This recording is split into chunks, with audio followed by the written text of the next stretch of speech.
The Jackrabbit Pregame Show, presented by Sanford Health. Here for all, here for good.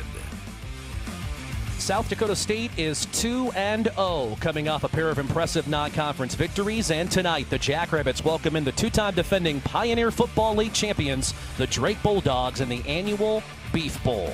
Hi, friends. Tyler Merriam alongside the Hall of Famer Curtis Riggs. It is great to have you with us. Curtis, 2 victories over Big Sky Conference teams. A heck of a start for SDSU in the Dan Jackson era. Yeah, I think they would have liked to start with games 3 and 4 first, but now that they've got through that gauntlet, they're pretty happy where things are at. Let's take a look back at last Saturday. It was an epic game in Bozeman, Montana. Number 2 SDSU, number 3 Montana State. It goes to double overtime. Braden Delahoyd, his first collegiate reception, a touchdown to put the Jacks ahead. Then they come up with a stop on 4th and short to secure the victory in front of better than 22,000. Yeah, and it was a game where a lot of people made a lot of plays. I mean, that was only his 5th play of the game. He comes in and catches his first pass, which is a game-winning touchdown. The thing that stood out watching that game, Curtis, it wasn't 1 or 2 guys. It was a team effort, like you said, because there were so many contributors for Dan Jackson's bunch. Yeah, and I think statistically you saw some guys that stood out, but you're right. It was a team win, and in all elements, special teams, defense, offense. Well, you mentioned guys statistically that stood out, nobody more so than Lofton Ogroski.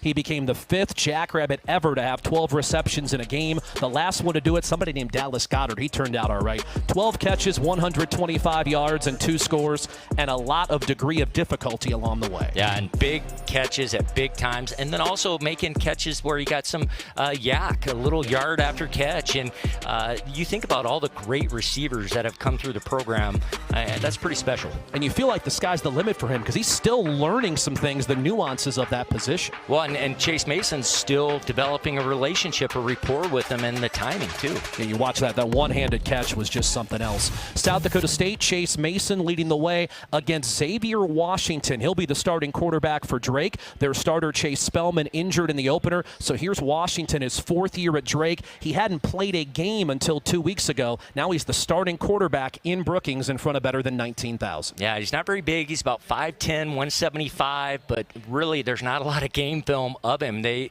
kind of are preparing for everything. You expect maybe he's a guy that's going to run around, but how they started the game last year, you never know. They may come out and try to go deep right away. Drake picked up a win 2 weeks ago against Upper Iowa. 1-0 the Bulldogs, 2-0 the Jackrabbits. It's the Beef Bowl here at Dana J. Dykhouse Stadium, and we'll have the kickoff coming up from Brookings in front of what should be an electric atmosphere on this Saturday night after this tailgate tip from Build Your Base. Brookings and the Beef Bowl presented by Build Your Base in partnership with Beef Logic Incorporated and the South Dakota Beef Industry Council. Bulldogs 1-0, the Jackrabbits 2-0 with Curtis Riggs. I'm Tyler Merriam. Interesting right off the bat, Curtis, Drake wins the toss and elects to receive. Yeah, it's I mean, it's tough. You don't want to really let the offense come out and try to pound the rock right at you. You want to come out and try to set some type of standard, maybe play for some field position too. But first, the black uniforms those things look outstanding. It is Jacks in black. Isaiah Bragg, number 1, and number 25, Taj Hughes, back to return Ryan Harrington's kick. And we are off and running. Fair catch called for and made in the end zone by Isaiah Bragg. Well, we talked about it in the open. Drake will be without its starting quarterback of the opener, Chase Spellman, who completed 14 of 16 passes for 233 yards and 2 scores and ran for 2 more. So Drake will turn to Xavier Washington, number 9, who did not play a collegiate game in his first 3 years at Drake. We look at his presence here, brought to you by Dakota Bank. And here's a guy who's very likable, good leadership skills, but this is a tough ask, his first start in over 4 years. It is, yeah. I mean, think all his reps have been limited practice reps. So this is a handoff and a gain of maybe 3 for Jaden Meisinger, a 60-year student athlete out of Port St. Lucie, Florida. Terrific career at Kaiser University. And we don't know a lot about Washington. I mean, there's not a lot of film of him, but you kind of envision that he's maybe a runner, so they're going to do a little zone read action, try to slow down that defensive line with him. Dakota Bank starting lineup. 4 offensive linemen of a year ago were grad students, so this a retooled O-line. Hank Foley, the wideout, had 5 catches for 127 yards and 2 scores last week. Williams, his first throw is caught, and there is Cullen McShane, who has had a terrific first couple of weeks for the Jackrabbits defensively in making the stop. McShane with 19 tackles on the year already, the sociology major out of Marquette, Iowa. Yeah, he's flying around. All the linebackers for SCSU are just flying around. We look at the Dakota Bank starting lineups. Jacks are without Reese Kirschenman, who will miss an extended period of time after leaving the first half of that game last week with an injury. So the Jacks going to Nick Wells to start things.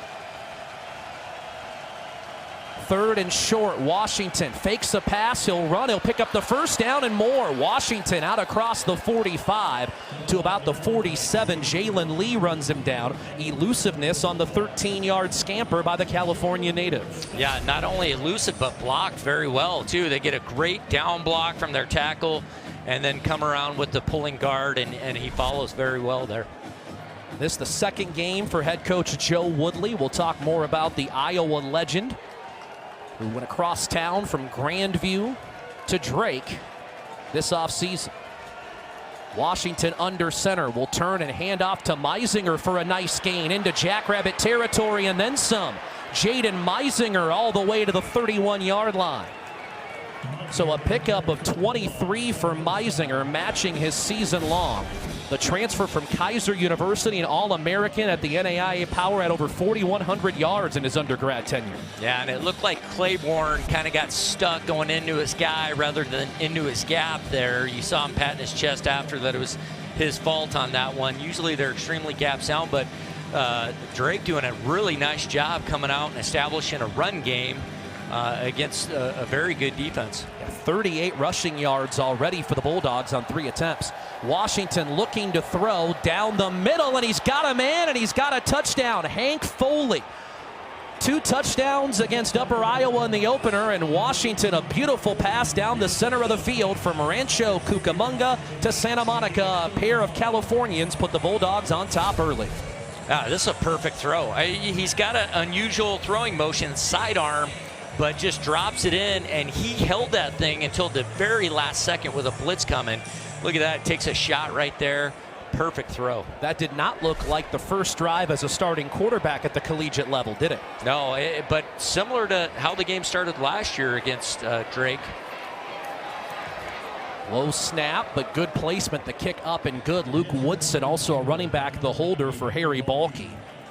Now we know why they chose to take the ball first. They felt good about what they had planned, and you didn't think they were going to come in and run the ball down the field, though, against the Jacks. And I think maybe a little bit of just standing and watching rather than just playing after the big game last week. Well, and let's be honest about this, too. If you're Drake, you have nothing to lose coming into this game, right? Yeah, I mean, you play because it's a great experience, great opportunity, maybe make a little bit of money. But more than anything, it's a selling point to recruit kids to come there. And you talk about a tough couple of weeks for Drake. The Bulldogs will be in Vermillion next weekend here on Midcoast Sports, a 1 o'clock kickoff at USD. So the Bulldogs take 2 minutes and 7 seconds, go 75 yards in 5 plays to take the early lead. And Ryan Schrader out of Cedarburg, Wisconsin, will handle the kickoff duties. Brendan Begeman and Isaiah Garcia Castaneda, the 2 deep men. Schrader, a pop-up kick off of his left foot and returned by Delahoyd out across the 30. So the Jackrabbits will take over at their own 32-yard line. Chase Mason, the team captain out of Hurley, will lead the Jacks onto the field. And that offensive line, Christensen, Pepke, Willenbring, Big Bo, Hagan, Adams is also in the mix. What have you seen as we look at Chase Mason here, brought to you by Dakota Bank, his numbers early on? He has great poise, and he's taken good care of the football so far, too. Really good care. And the thing I see him developing, too, as we watch the run here. Now Loffridge who thought he stayed on his feet. They'll mark him down after a gain of about 5, although he's whistle. still going. Yeah. And now we do have a whistle. Never really understand how we didn't hear one, and then. But back to Chase. He's taking what the defense is giving, and I thought he did a great job of that against Montana State. You know, if it's the back swinging, just take the back for 4 or 5 yards. If it's the tight end down the middle, you know, get that throw off and take that. Have you been impressed with the offensive line through 2 games? I have. Yeah, they're doing a nice job. They've lost some really good players, but really doing a great job, and I think they're getting better and better with the run game too. That was Sammy Dressy in motion. The pass to Alex Bullock, who will elude a tackle and pick up a first down to the 44. Isaiah Bragg, the corner, on the stop after a 6-yard gain. It was interesting. Eric Eidson, the offensive coordinator, said earlier this week, when you looked at the grades, Willenbring actually graded out better than any of the offensive linemen. Yeah, I mean, and those are the things that us as spectators, we wouldn't know. We wouldn't see that. We wouldn't be able to figure that out. And then you listen to the coach and like, oh, yeah, I knew that. The Dakota Bank starting lineups there defensively. The 2 tackles are both all Pioneer League selections in Korzanowski and Alwyn. Fake to Loffridge. Mason will keep, and look at number 7 go for a first down. Took a big hit at the 40-yard line. Call it 16 for Mason on the keeper. Benjamin Wilson, the safety out of Gurnee, Illinois, on the tackle. Yeah, and those are those hits you want to kind of stay away from. The guy's going right at his legs there. He gets caught, though, in between, not being able to slide. Should I run through him? But a nice gain. Some of that goes back to, as we've talked about, sometimes quarterbacks are quarterbacks and sometimes they're football players, right? Yeah, you're right. And Mason is definitely the latter. From the Bulldog 40.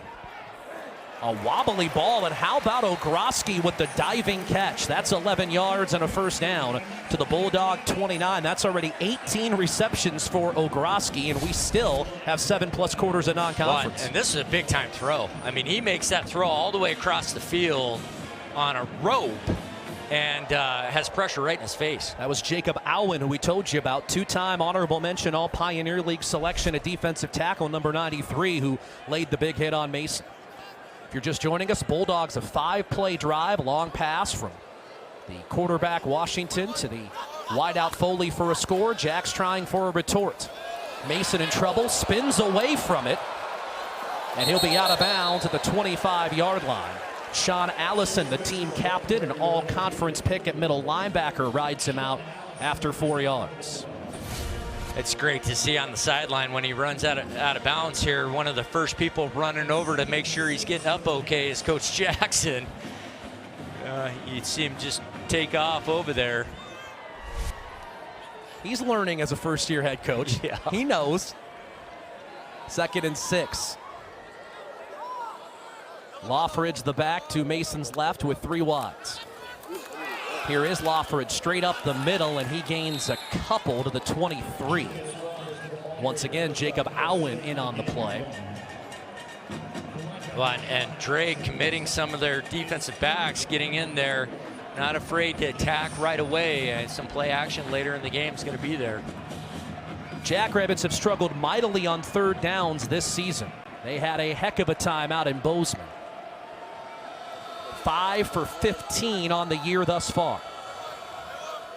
They need the 19. Mason's throw incomplete into traffic, looking for Bullock, and there were 3 Bulldogs around. Yeah, he's just got to learn right there. That's not a throw you want to lead him on. You want to put it right on his chest, get the first, and let him get down. This one he kind of leads him, and he's going to lead him right into the linebackers. And so now a 4th down. Jacks need 4, and the offense will stay on the field. This is the 8th play of the drive. And it's the biggest so far. Trips right, receiver left. Bulldogs do not blitz. Mason on the rollout. Throws it deep and incomplete. Too high for Ogroski. So the Jackrabbits go over on downs at the Bulldogs' 23-yard line. Well, and that one, that had some major heat on it there. I don't even know if that was a catchable ball. He put something behind that one. Well, a terrific start for the underdog Bulldogs, a 7-0 lead, and the ball on the Integra Cooperative scoreboard. To a 7-0 lead over South Dakota State early on here in the Beef Bowl from a packed Dana J. Dykhouse Stadium. Interesting day already in the Missouri Valley Football Conference as we look at the Willikers standings. South Dakota at home picks up a big win over Northern Colorado in overtime. North Dakota had Montana on the ropes, and the Grizz scored 10 points in the final 5 minutes to steal a win there. But again, the big number is the middle column there. Nothing shakes out here for another couple weeks. It's kind of everyone's assessing right now, just kind of given what they think where people are at. Xavier Washington, a very impressive opening drive, back out for his follow-up act. He'll take off to the left, and Chase Van Tol will reach him right at the line of scrimmage for no gain. Van Tol, the T South Dakota native, who just has great instincts, and you see that on that first down carry. Instincts, and he's willing to lay it all on line. We saw it in the Sac State game where he hurdled the running back, fell to the ground, still got up and made the sack. Van Tol missed the first half because of a targeting call at Montana State, and to no one's surprise, he had a tackle and a fumble recovery on the first 3 snaps he was in on to start the second half. That's Foley with the touchdown on the opening drive in motion. It's a toss to Meisinger, and waiting on him, Cullen McShane for a loss of 3. McShane might be the defensive MVP so far for South Dakota State. Yeah, McShane, he played it perfectly, fought off the block, kept the outside edge contained, and then the running back had nowhere to go. Already 3 tackles tonight for Cullen McShane. Drake against Upper Iowa had a ton of success on 3rd down. It was 10 for 16. It picked up its only 3rd down on that 5-play touchdown drive to open things. This is 3rd and 13. Realigning is Jackson Voth to the right. Jacks come with 4. Washington reverse pivots. He may run. Now he throws on the run, incomplete and nearly intercepted. He threw it behind Meisinger, who got a fingertip on it, and Kobe Bretz just couldn't quite come up with it, the safety out of Omaha. Yeah, he baited the Jacks defender to come up to him right here. You'll watch as the linebacker comes up. He just tries to drop it in there, but that sidearm motion makes it really tough for him to make that throw. I've been impressed through 2 drives with the poise of Washington. Yeah, and you know, it looked like this one now he's trying to use his legs a little bit more than maybe coach wants him to, and he's probably talking a little bit about that, like, hey, it's okay to punt. Ryan Schrader will kick. You saw Garcia Castaneda back at the Jackrabbit 37 waiting on the kick. Schrader's left-footed boot, not a good one. It is out of bounds, and we'll see where it actually crossed onto the boundary. They're going to put it where? They're going to say at the 40-yard line, so call that a 20-yard punt and terrific field position for the Jackrabbits when you return. Quarter in the Beef Bowl. This is a series that these 2 teams played a lot in the Division II era. Matter of fact, Mark Gronowski's dad was the quarterback in 1983 against the Jackrabbits. Of course, Gronowski quarterbacked that matchup at Target Field a couple of years ago. And SDSU and Drake, there's a regional sense to this thing.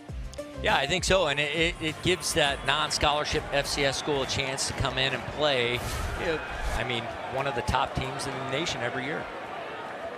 So South Dakota State with terrific field position after the 20-yard punt. That's Gannon, the tight end, number 88, motioning. Mason fakes to Loffridge, going deep. And it is incomplete, and there's a flag. And in the middle of that, Graham Goring almost became a defensive back, trying to deny a potential interception with one arm while it appeared the other was being held. Well, and that's why I think it looked like that, because he couldn't get his right arm up. Defense, number 2. 15-yard penalty, automatic first down. Our first sighting of Jason Perkins, the white hat, who when he's not a financial advisor in the Twin Cities, is refereeing football games.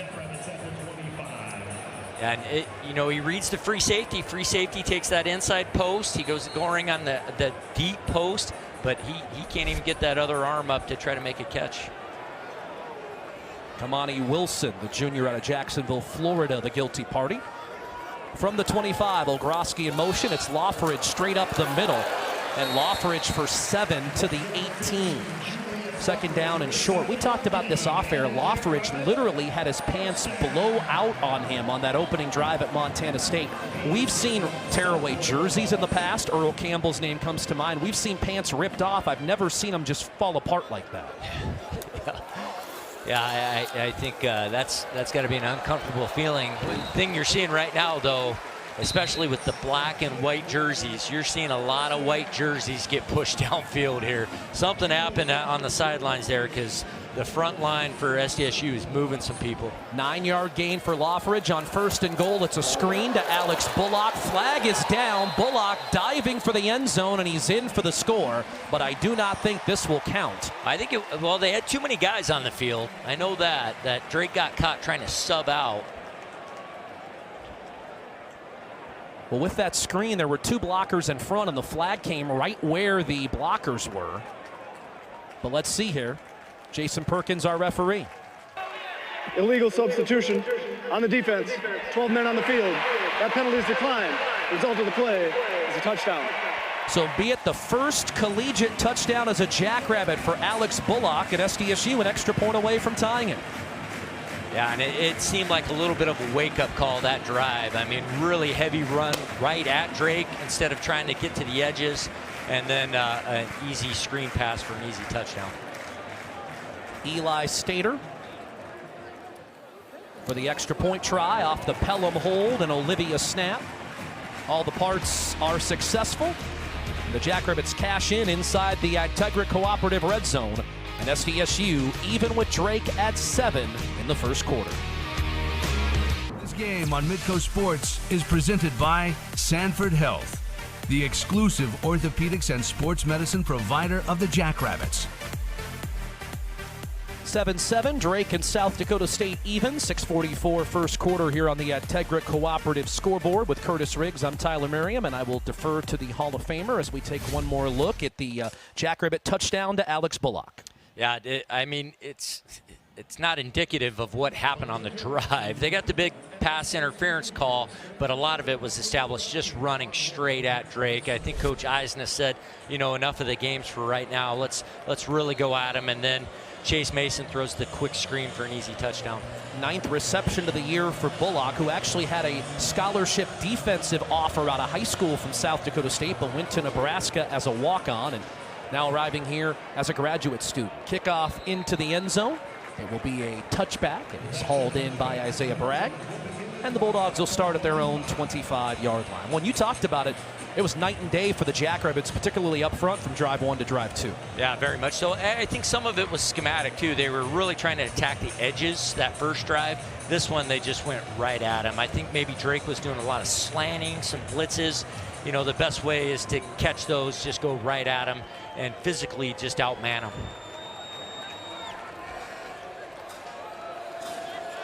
Xavier Washington, 3 out of 4 for 34 yards to start things. He's hit 3 different receivers. The quarterback fakes the run left, rolling right, and he's pressured. Ball is free. It's loose. It was Ullman who stripped it, and the Jackrabbits jump on it. Dawson Ripperda with the fumble recovery. That's already 2 this season for the Larchwood, Iowa native. Yeah, and Ullman does a great job. Washington comes down from that low angle when he throws, and so he was trying to think, should I throw it? And now you see him hurt, too. Yeah, Washington is still down as we look at the replay. Yeah, Ullman just does a great job. That's it. The linebackers for SDSU run so well. There's not many quarterbacks that can outrun them. That is 3 fumbles forced already this year by Joe Ullman, and it looked like Washington just kind of got rolled up on there on the tackle by Ullman. And it was a little surprising because Washington could see it coming that he didn't find a way to get rid of that football. And I don't think he expected Ullman to be that fast either. I think he got on him a little quicker than he expected.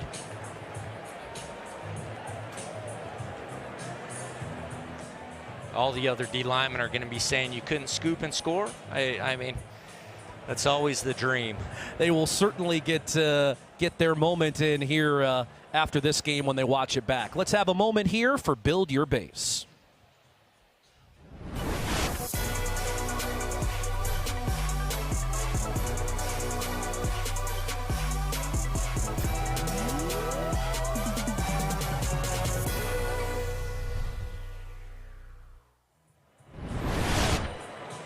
Beef Logic Incorporated, the South Dakota Beef Industry Council present the Beef Bowl. 6:35 first quarter. We're tied at 7, and there is Xavier Washington, who literally being lifted off the field. Remember, Chase Spellman started the opener against Upper Iowa 16 days ago, injured what appeared to be his throwing shoulder in the fourth quarter.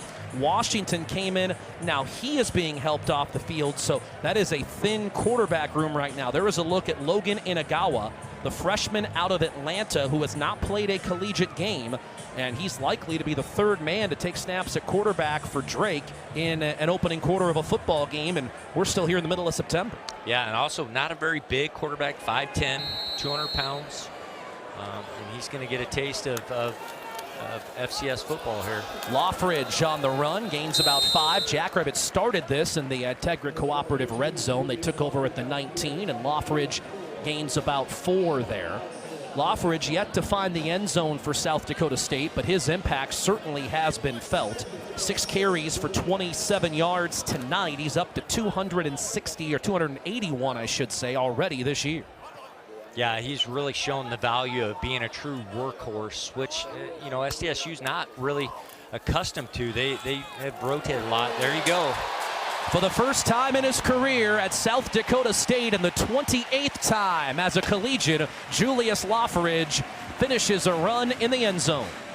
Couldn't have dialed that up any better there, Tyler. Well, I messed up on the flag on the first touchdown, right? So we'll call it 1 for 2. I'm a 500 batter right now. Yeah, and you can see the success now just going straight ahead at the Drake defense.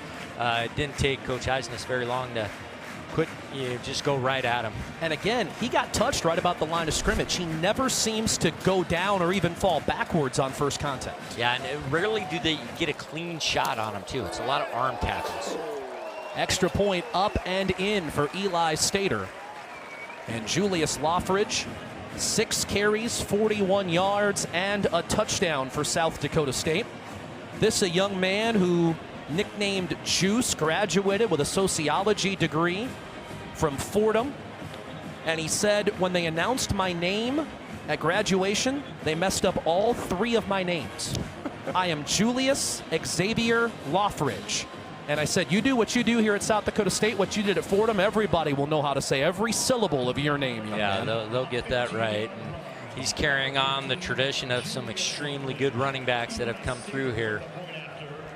And you talked about the workhorse deal. I mean, you think back, Zach Zenner was a workhorse for South Dakota State. Kyle Manette was. But since then, Mengarelli carried a lot, but it was a little bit different because it was more wide open. But there's been a lot of that, don't want to say committee, but when you have 2 guys in the NFL like Davis and Amar Johnson, it's a pick your poison as far as the defense is concerned. Right. It was really that Pierre Strong Davis time frame where they really started to say, you know, we can really save these horses and make sure they're both fresh at the end of the season. Harrington's kickoff.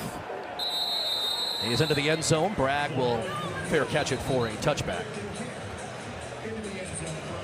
So let's go back, Curtis, to how this all plays out. It starts with the play Washington gets injured on. Ullman forcing the fumble and the recovery by the Jackrabbits and Ripperda. Yeah, the turnover, and first thing you want to do is take advantage of turnovers, and the Jacks do that. And then they cash in offensively. Loffridge to the checkerboard for the first time as a Jack. Yeah, nice hole for him to run through there. And offensive line, they don't get to run in the end zone and celebrate, but they're the ones really celebrating that running touchdown. Here is Logan Inagawa, who hands off on the first play that he takes a snap on. And the handoff goes to Jaden Meisinger, who gains about a yard. So it'll be 2nd and 9. Again, Chase Spellman injured in the opener. Xavier Washington injured just a moment ago, and Inagawa is the quarterback. As you look at Jaden Meisinger, and Meisinger's a phenomenal story too, the man who wears number 5. Can you imagine playing football without an ACL? Well, I couldn't. Actually, I don't know if it really helped me either. I never ran, so didn't make a difference, but that is unheard of, yes. He had a string where in the span of 3 years he tore his right ACL, then his left, then his right, and he finally said, I'm not doing surgery again. Inagawa on the keeper, and he'll pick up about 5 to the 31. Wow, that's unbelievable. His mom even wondered if he had like a disease in his legs. As we go back to Logan Inagawa, the quarterback, and here's a young man who comes from Atlanta, Stars Mill High School, 3-year starter, had an excellent career, came to Drake and didn't figure to necessarily be the guy, but as Dakota Bank shows you, no numbers because he hadn't played a snap until this series for the Bulldogs. Yeah, and you can see him trying to read, visualize, and interpret the play calls from his wristband. This 3rd and 4. Taj Harris, the motion man. Inagawa in trouble, and he'll get swallowed up back at the 25-yard line. Team effort for South Dakota State. Ooh, Coach Bergstrom is not feeling sorry for him one bit, because his first time to pass, they just bring it. And you see he is looking at defensive linemen rather than getting his eyes downfield. Leiferman and Green and McShane, and I mean, you name them, they were all in there. Wolfcale Holston as well. It's a statistician's nightmare. Who gets the sack? Can't give out quarters. A lot of halves. Can't give out quarters. Drake with the shift here before the snap on the punt.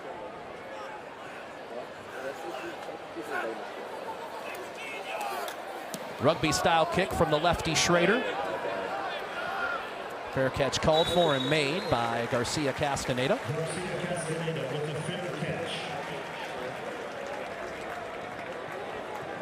So the punt will cover 35 yards.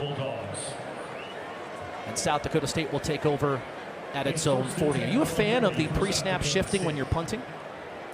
Well, what they're trying to do is not allow you to have that edge set, knowing with that rugby kick which way you're going to go. So it's a trivial thing. Teams, when they scout, will catch on to that and be able to bring it heavily, or it could be setting up a fake for later on too. From the Jacks 40, play action fake. Mason had a man, underthrew him, and nearly a diving stab made. Unable to come up with it was Graham Goring. Mason had him down the right sideline. Yeah, and it was tough because he did have to fire this in because there was a safety that was getting there. He couldn't loft it, but really a tough spot that far downfield. Hayes Gibson coming over the top as you see Mason step up. Good pocket there. And even Alpers, the tight end, helping, and Mason knew right away. So 2nd and 10 for South Dakota State. James Basinger the back. Mason a seed to the right side, and Bullock got spun around like a top and still made the catch for a gain of nearly 8. That is a really difficult catch, what he just did there. He's running that speed cut out, flips his hips around, and has to catch a ball that is coming at him with some velocity too. And you know who else is coming at him with velocity? Kamani Wilson, the corner. Yeah. So 3rd and short. Jackrabbits failed on their only 3rd down so far tonight. An early movement.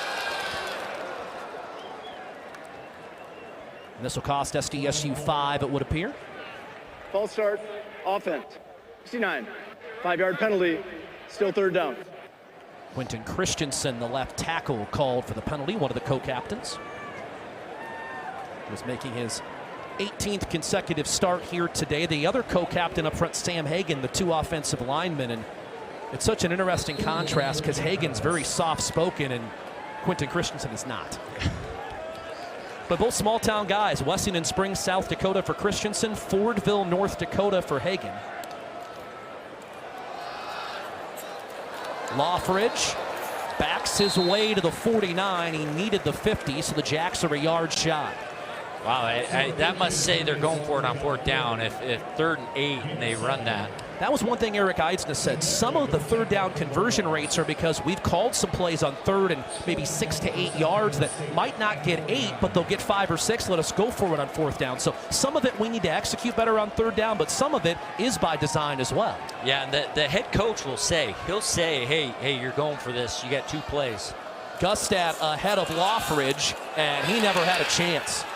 Boy, Drake did a terrific job of blowing that play up. The Jacks wanted to go up the middle, and the Bulldogs were not about to allow it, Curtis. Yeah, you're right. There was defenders 2 yards into the backfield.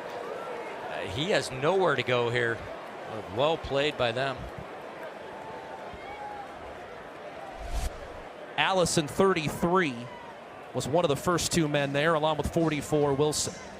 Well, this Drake Bulldog team is in Brookings tonight. It will be back in the Mount Rushmore State next Saturday, as the Bulldogs will take on the University of South Dakota, who picked up a huge win at home in overtime against Northern Colorado earlier on today.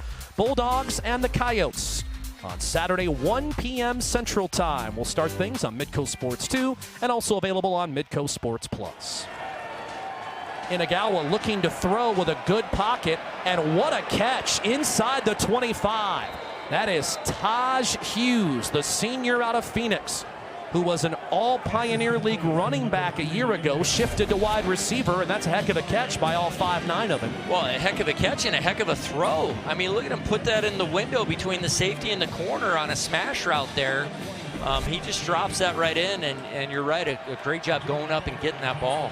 Drake had the terrific Luke Bailey, a multiple-time All-Pioneer League quarterback, and now they've used 3 in the first 5 quarters this year. The handoff, it goes to Luke Woodson, and there were 3 Jackrabbits there leading the party. Cullen McShane once again.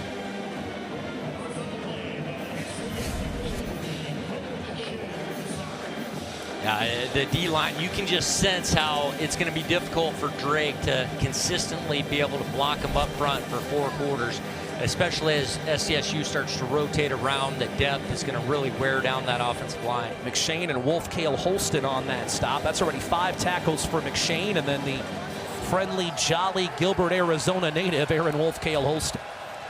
So second down for Drake. Bulldogs need 14. Inagawa keeps, and McShane brings him down. Man, is he all over the field. Well, he saw the guard pull, and instead of chasing the guard, he filled that gap immediately, and the quarterback was barely even into the running play. Watch him. You see the guard pull, and he's there like a missile. Brian Bergstrom, defensive coordinator, said McShane plays with so much emotion. He said, my only concern coming into the year was, could he handle and channel it the right way? He certainly has through 9 quarters. Yeah, I mean, he's flying around the field. He's playing violently, but violently within the whistles. And that is a very important line of demarcation. 4 wides for Inagawa. Drake needs the 13 to the Jacks. Woodson running left. And he'll get about 4 of it back. A more manageable field goal try for Harry Bulkey should Drake decide to do that, but it can wait through the end of the first quarter to officially decide what the Bulldogs want to do.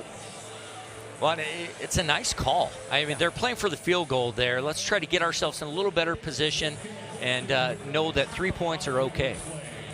Well, 1 quarter in the books in the Beef Bowl here at Dana J. Dykhouse Stadium. The Bulldogs struck first, but it's the Jackrabbits who have a 14-7 lead after 1 on the Integra Cooperative scoreboard. On the Integra Cooperative scoreboard, second-ranked South Dakota State, a 14-7 lead after a quarter over the visiting Drake Bulldogs. And Drake, a 5-play, 75-yard drive to open things, goes right down the field. But since then, the Jackrabbit defense has risen up and taken advantage of a turnover as well. They have, and you would have thought they'd be able to take advantage of Washington, the starting quarterback, getting hurt and a freshman coming in. But right now, they've done a nice job comforting that freshman and being able to move the ball a little bit with him, too. That's a look at Harry Bulkey, who played at Benedictine. He was an NAIA All-American out of San Diego, and he transferred to Drake this year. It's a 41-yard field goal, and it has the distance, and it is good. So Bulkey was 2 of 2 against Upper Iowa a week ago, make that 2 weeks ago. Hits on the opening snap of the second quarter, and the Bulldogs are within 4. As you see the head coach, Joe Woodley, congratulating his team. And we should talk about him a little bit, Curtis. Here's a guy who replaced his dad, Mike, at Grandview. He had been a longtime assistant at Iowa State, so in the state of Iowa, the Woodley name very well known. He coaches at Grandview 6 seasons, never lost a regular season game, 73-5, and then he comes across town to lead the Drake Bulldogs here in 2025. Yeah, and it really, I mean, they started the program and had success quickly. How hard is that to do? Oh, I mean, to just be able to recruit and get kids to buy in to come here and play. There wasn't a portal at that time. There's not many portal opportunities at the NAIA level either. And I can guarantee he didn't have NIL money to use to get kids there. So yeah, a tremendous job. Woodley and athletic director Brian Harden are friends dating back 3 decades. That certainly didn't hurt the process. Woodley played at Valley High School, a Des Moines native and high school grad. So, I mean, this is a city near and dear to his heart, and he's got an opportunity to make an impact here with a Pioneer program that's had great success, back-to-back championships and playoff appearances. Ryan Schrader will kick off. Short kick to the near side again. Returnable for Brendan Begeman. Begeman across the 40. We do have a flag as he reaches the 43. So return of 25 if it stands. Jason Perkins confirming with his crew. And here's the whiteout. During the return, holding, return team, number 30, 10-yard penalty from the spot of the foul. First down, South Dakota State. Cody Cotton, the junior defensive back, whistled for the flag. I think Drake has really done a nice job of making South Dakota State feel the presence and be aware of, hey, we're not intimidated by you. And no matter who we have a quarterback, we feel like we can continue to do things, get stops, and score the ball. Ogroski, the motion man. Here's Loffridge. And he'll pick up about 3 to the 37. Loffridge now 49 yards on 9 carries. The recruiting of Drake, I mean, we've heard, Balky comes from San Diego to Kansas to now here. We've heard players from Florida. California. I mean, they're all over the place. Loffridge, a gain of a couple there. It'll set up a 3rd down and 5. And like you said, Drake's done a very good job of building this program. This isn't a flash in the pan. Again, terrific success the last couple of seasons and trying to build on it here in the first year of the Joe Woodley era. Yeah, they're coming off a couple years of success, winning the conference. And they don't want to take a step back. That's definitely not the coach's philosophy. And his pedigree is to go in and win right away. Jackrabbits were 1 of 13 on 3rd downs last week. And so far tonight, 0 for 2. And now we have flags and whistles to prevent the snap on 3rd down on what would have been 6. Yeah, and the thing that really stands out statistically, you look at the stats from the first quarter, is 0 for 2 on 3rd down, 0 for 2 on 4th down, and then just finding ways to continue this. Offense, number 76, 5-yard penalty, 3rd down. Sam Hagan, the right tackle. We saw it the previous drive. They ended up getting a penalty and moving to 3rd and 8, and then got stuffed on 4th down. Well, it's somewhat remarkable, and it shows you what the Jacks were able to accomplish last week. 33 minutes of time of possession, despite only 1 for 13 on 3rd down. Those two numbers don't match up. Yeah, calling really good game on 1st and 2nd down, though. I'm sure you'll tell Eidsness that. Here's 3rd and 11. 4 wides for Mason with a pocket. A leaping catch by Bullock, a terrific grab, but he won't be able to reach the 1st down marker. Tommy Williams, the senior out of Dubuque, Iowa, makes the tackle 2 yards in front of the stick. So it's a 9-yard gain, and the offense is not budging on 4th and 2. Yeah, and some of that, he's got to come back to the ball, but he's got to try to go drive 2 yards past that stick. But a great catch, because when Chase fires that thing, it's got some serious velocity on it. So Jackrabbits need 2 from their own 42. Gustad, the only back behind Mason. Ogroski, the motion man. It's a jet sweep, and he'll pick up the 1st down and more to midfield. Ooh, boy, it looked like SDSU got away with one there. I think it might have been Bullock, too. You'll watch here on the edge. 84 is Bullock. No, it was De La Hoya, I think. Just grabs and pulls, twists the guy. Surprised they didn't get that call, but they get a 1st down. So 3 wides for Mason. Toss to the near side to Graham Goring, and he will be out of bounds for a 1st down. Got to the 40 of Drake. That's a gain of 11. And we should note the running back in right now, Corey Blair Jr., number 29, freshman out of Kernersville, North Carolina. It's strange that the continuity, the timing with Mason and Goring is just a little bit off. Like even right there, that's a gimme pass and catch, but it's behind him a little bit. And those are two guys that are back. So Blair is out, Loffridge back in. Mason with a good pocket. Finally has to run. Jukes and jives, and he'll pick up about 4 on the run to the 36-yard line. But there again, there was no panic from Chase Mason. Nobody open downfield, and he just weaves his way for a few yards. Yeah, you're right. I mean, he makes it look nonchalant. And 6'4", 220 pounds, just moving around pretty effortlessly there. And a young man who had multiple ACL tears. The fact that he went to play baseball at Nebraska on a Division I scholarship and then said, you know what, it's just my heart's not in it. That's not an easy decision to make as an 18-year-old. Mason on the rollout, throws late. He'll pick up a good gain. First down and more to the 24-yard line. It's Graham Goring on the reception. Goring now with 2 grabs on the night after he had 3 in the opening 2 games. Well, and on that point, too, what you're saying with Chase, also going to a school where you know you're probably not going to play for a while, and then he had another knee injury, but I mean, they were pretty secure with Mark at that time. And let's not forget, too, I mean, there were a lot of people that said Mason would have gotten drafted as a baseball player. I mean, he wasn't just there to tie up some strings. Here's Loffridge, who gets upended in the backfield by Sean Allison, and he is a terrific linebacker out of the western Chicago suburb of Hinsdale, Illinois. 172 career tackles, the 2-time All-League honoree. Yeah, and you and I have talked about this. Rarely one-on-one do we see that happen like that. That's a very good tackle. Jackrabbits winning the time of possession battle at the moment.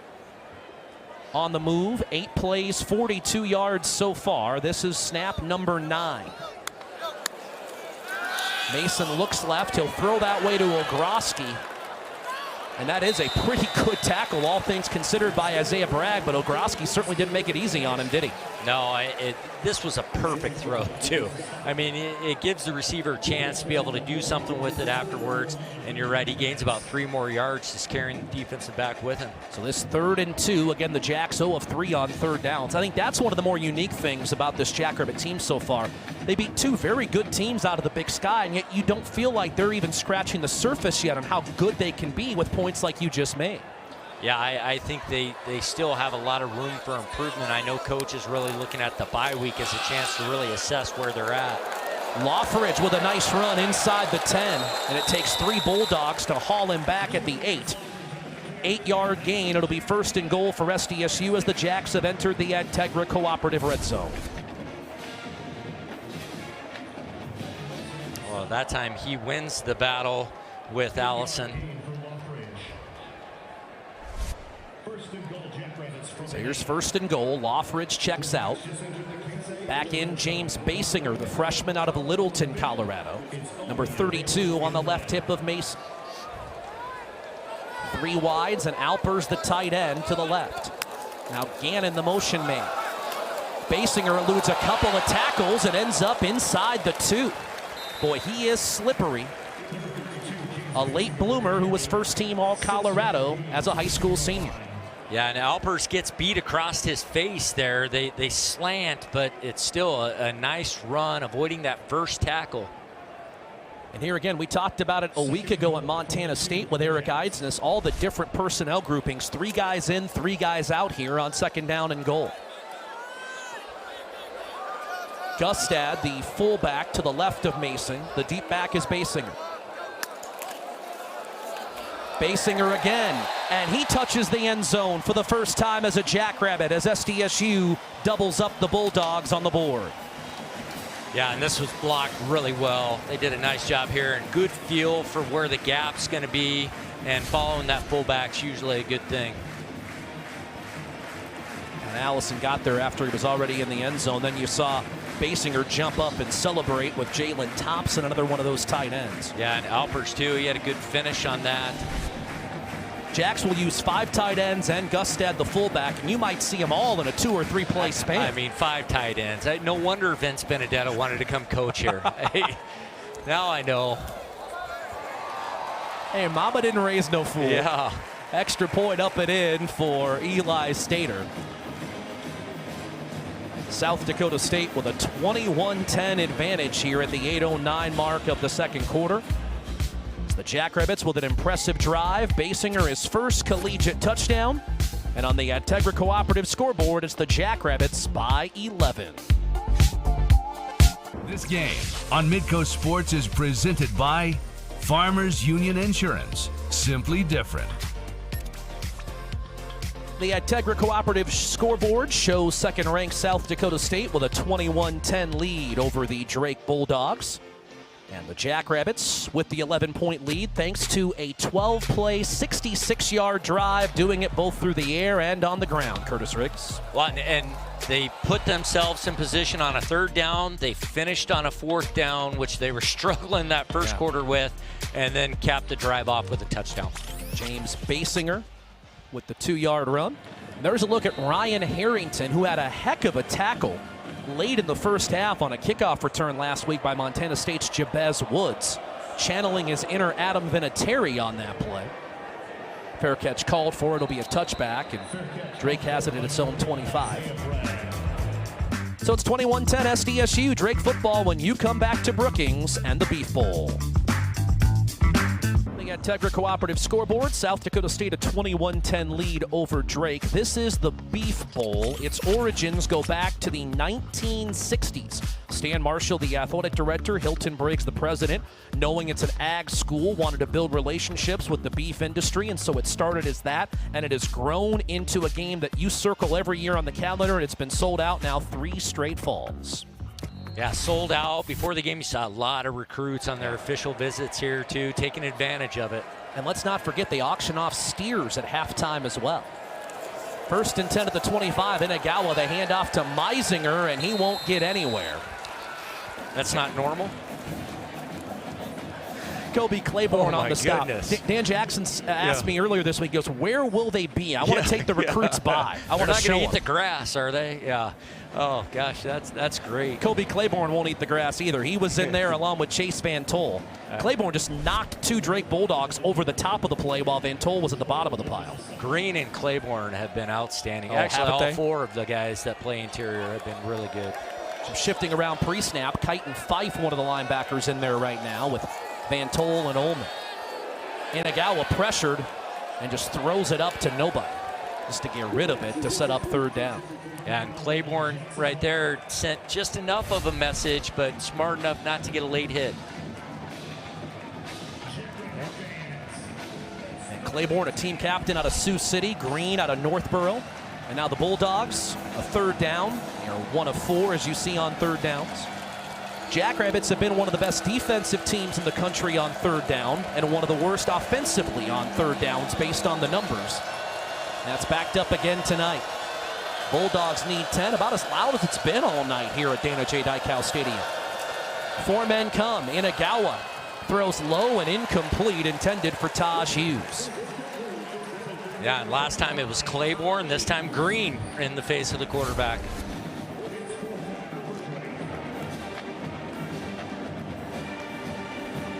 Third 3 and out for the Drake Bulldogs. Of course, they also had that fumble. Bulldogs down to their 3rd quarterback. That's him, Inagawa, the Atlanta native. Their starter to begin the year, injured in the opener some 16 nights ago, and then the number 2 man, Washington, went down in the 2nd series tonight. Schrader. It's his best punt of the night. Garcia Castaneda lets it bounce. It'll go out of bounds near the 30. So call it 44 yards on the punt. No chance for Garcia Castaneda to return. Yeah, that's got to be tough. You know, Drake, they play some of these Missouri Valley teams. The cost of the toll it takes on their roster, you know, playing these very physical games. Next week they're going to go to USD, and that's going to be a tough physical game at the Dome. There is a flag on the far sideline in front of the Drake boundary, about 15 yards downfield from where the line of scrimmage was. So our referee, Jason Perkins. During the kick, holding. Return team number 13, 10-yard penalty from the end of the kick. First down. Timeout on the field. Immediate timeout. So they'll mark it off. The Jacks will have the ball at their own 21-yard line when you come back. SDSU with an 11-point lead over the Bulldogs of Drake in front of a sellout crowd in Brookings. This game on Midcoast Sports is presented by South Dakota State University. Build a better future with South Dakota State University. And by Peterson Farms Seed. 21-10, SDSU the lead over Drake. Midway point of our second quarter here in the Beef Bowl on the Integra Cooperative scoreboard. Julius Xavier Loffridge, 12 carries, 57 yards, over 300 already this season for South Dakota State. What an addition the Fordham transfer has been. And right on cue, when you start to hype him up, the blocking fails and he loses a yard because that's how things work in the TV industry. Attacking downhill, though, Drake is, even their DBs are starting to shoot into the backfield. At some point, there's going to be a play-action pass on first down. And again, nothing Loffridge could do. He got away from the first man on the scene, Jack Ward, and then the convoy came. But Loffridge already 300 yards. He entered this season and remains the leader in active career rushing yards amongst FCS backs. Mason on second and long. That's a dangerous throw, and Grayton Gannon the catch, and the tight end rumbling out to the 31, and he picks up a first down. How about the finish to the catch by Gannon, the fourth-year junior out of the small town of Eagle, Wisconsin. Yeah, Chase probably took the toughest throw. He had Ogroski on just a quick hitch on the outside. Pretty open out there, a little more space, but Chase wanted to fire one into the tight end. And there's a perfect example of why they tell us Gannon is a freak athlete when you see a play like that. 3 wides for Mason from his own 31, 1st and 10. Here's Loffridge diving to the 32 for about a yard. First man on the scene for Drake was Tommy Williams, the senior out of Dubuque. Yeah, it was well played. He did a nice job fighting off the block. And, I mean, they're doing a good job up front of making it difficult for State, especially trying to get to the edges. Jacks are averaging 5 yards per carry so far tonight, but it really doesn't feel that way, does it? It doesn't. And a lot of it's when they run straight at him. Good pocket for Mason. He'll run. Gets a block from Loffridge, then lowers his shoulder, much to the chagrin of offensive coordinator Eric Eidsness, to the 42. Well, and I think more of that is to defend himself instead of having someone just dive at his legs. He's trying to protect himself a little bit there and initiate a little contact. That's 6'4", 230, coming at 5'10", 190 of the corner, Isaiah Bragg. Jacks from their own 43 off a play fake. Mason will take a shot down the field, and he hits Goring in stride. All the way to the 12-yard line. They're in rhythm on that one. And there's that play action on first down we were talking about. Drake was committing first down every time, really downhill, and Goring does a nice job. Chase does a great job letting throw it and run to the football. That's the 7th straight completion for Chase Mason tonight.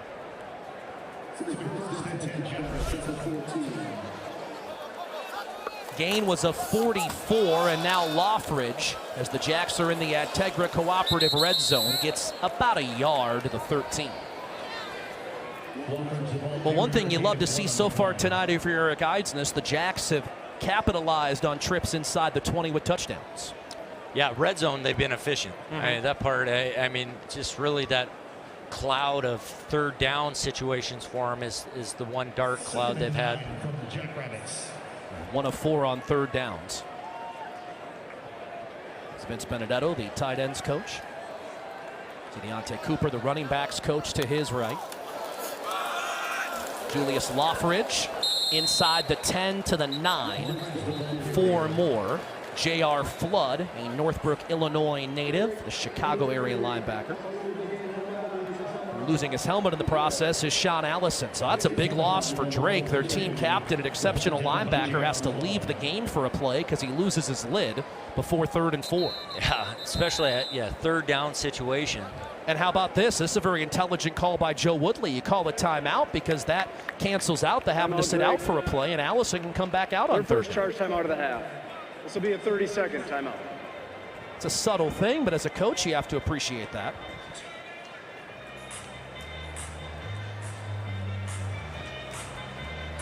By the way, Allison has 5 tackles to lead the Bulldogs tonight. Yeah, he's definitely the catalyst defensively for them, a tackling machine.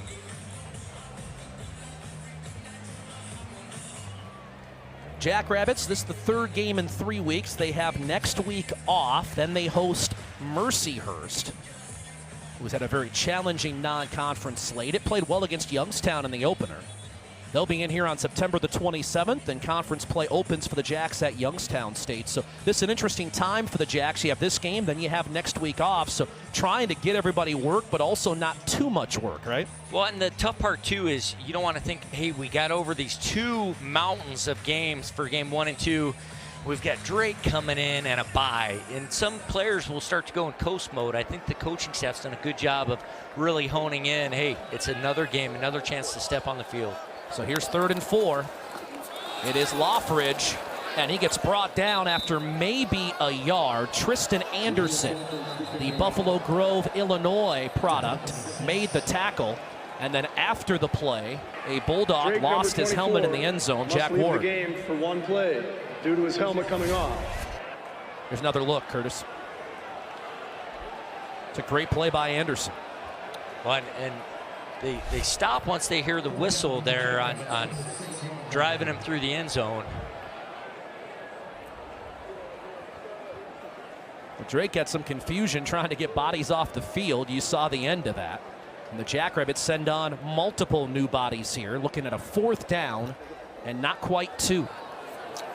Yeah, and I don't think there's any question of going for a field goal here. They want to finish this drive out. 9th play of the drive. The motion man is Gannett. Mason will keep, and I think he'll pick up the 1st down. We need to check it. Well, I don't think Wow, they got a good spot at all. That was an awful spot. Yeah. Wow. I'll be interested to see this. Because he was starting to jump and stretch the football forward. They marked him like he'd stepped out of bounds. Oh, that's a terrible spot. Gary Delaney is our replay official. Here's another look, Curtis. I mean, yeah, I mean, he's 4-yard line, at least the 4.5. She marked him like she thought he stepped out of bounds when he jumped, and he was clearly inside the boundary. The tough part for the official, too, was she got pushed back with everyone coming at her. And, yeah, Coach Jackson's like, I mean, what are we seeing here? There is where the football is currently spotted, just inside the 6. This is under review. And Chase is thinking, you know, if I would have known it was going to be this difficult, I would have gone ahead here. I was getting it and getting out of bounds. Yeah, look at him lunge forward. I mean, he almost gets to the 3.5-yard line. And again, he needed to get to about the 4.5, I think, is where he actually needed to get to, and it certainly looks that way. Now, here becomes the other element that gets interesting, is you can clearly see on the replay he's in bounds when he starts in. But where do they say he ended? That's a little harder to discern because you don't have a camera right down the line. Yeah. And if you don't have conclusive evidence, you can say, well, yeah, we know he's past that point, but we don't know for sure he had the 1st down. You're that right. could be part of this, too. And they may move it up to the 5-yard line because of that, which still wouldn't get him the 1st. After review, the ruling on the field of the runner short of the line to gain is upheld. Turnover on downs. 1st down, Drake. So again, to your point, I think you're right, Curtis, in that I think they all agree that he got further than what it looked like, but they can't confirm it's a 1st down. So if that's the case, then you upheld it. Yeah, boy, that's tough watching that and thinking, oh, it wasn't even close, but I know Chase would be the first one to say, I got to do a better job making sure it's a clear-cut decision. Jacks are now 1 of 4 on 4th downs tonight. So Logan Inagawa, the 3rd quarterback for Drake this year. The first 2 out with injuries. He'll hand the football off to Meisinger, and not a lot there. He nearly got to the 8-yard line. And I would look for the Jacks to use their timeouts here. Probably after this play, Claiborne just throws the guard off of him and makes the tackle there. Wolfcale Holston was in there as well. And Jack's running a lot of bodies out in that defensive line, both the interior and exterior. Drake does not have to snap this if it doesn't want to. Yeah, I think they are going to wait. And Dan Jackson, I think, willing to wait as well. As you said, he could have called a timeout, but he'll keep it in his back pocket for now. So 2 minutes remain in the second quarter.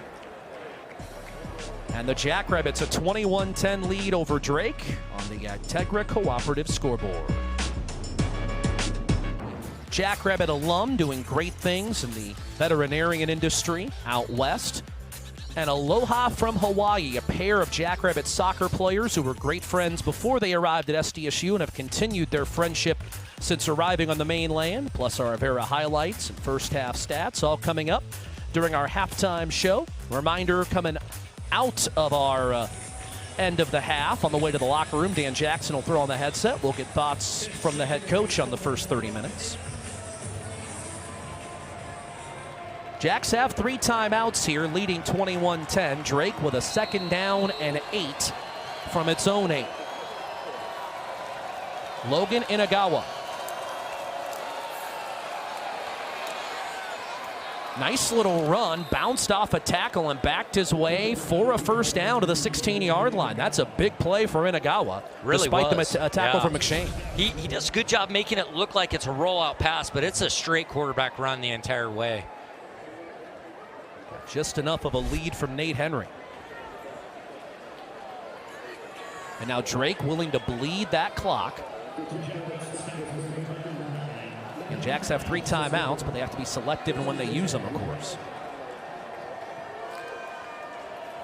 Yeah, you'll see one right after this play if they're able to contain Drake here. Meisinger and nowhere to go because of Kobe Claiborne again. The team capped it out of Sioux City, Iowa. And there's your first timeout called by South Dakota State. I mean, he's running right there with the running back. Just about takes the handoff. Timeout of the half.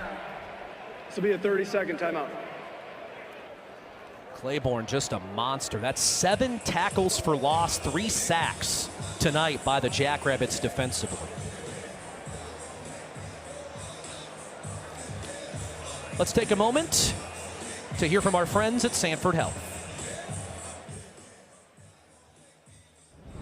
Building a career at Sanford Health is about even more than great pay and comprehensive benefits. It's also about doing good every day. Join us to start a career with purpose.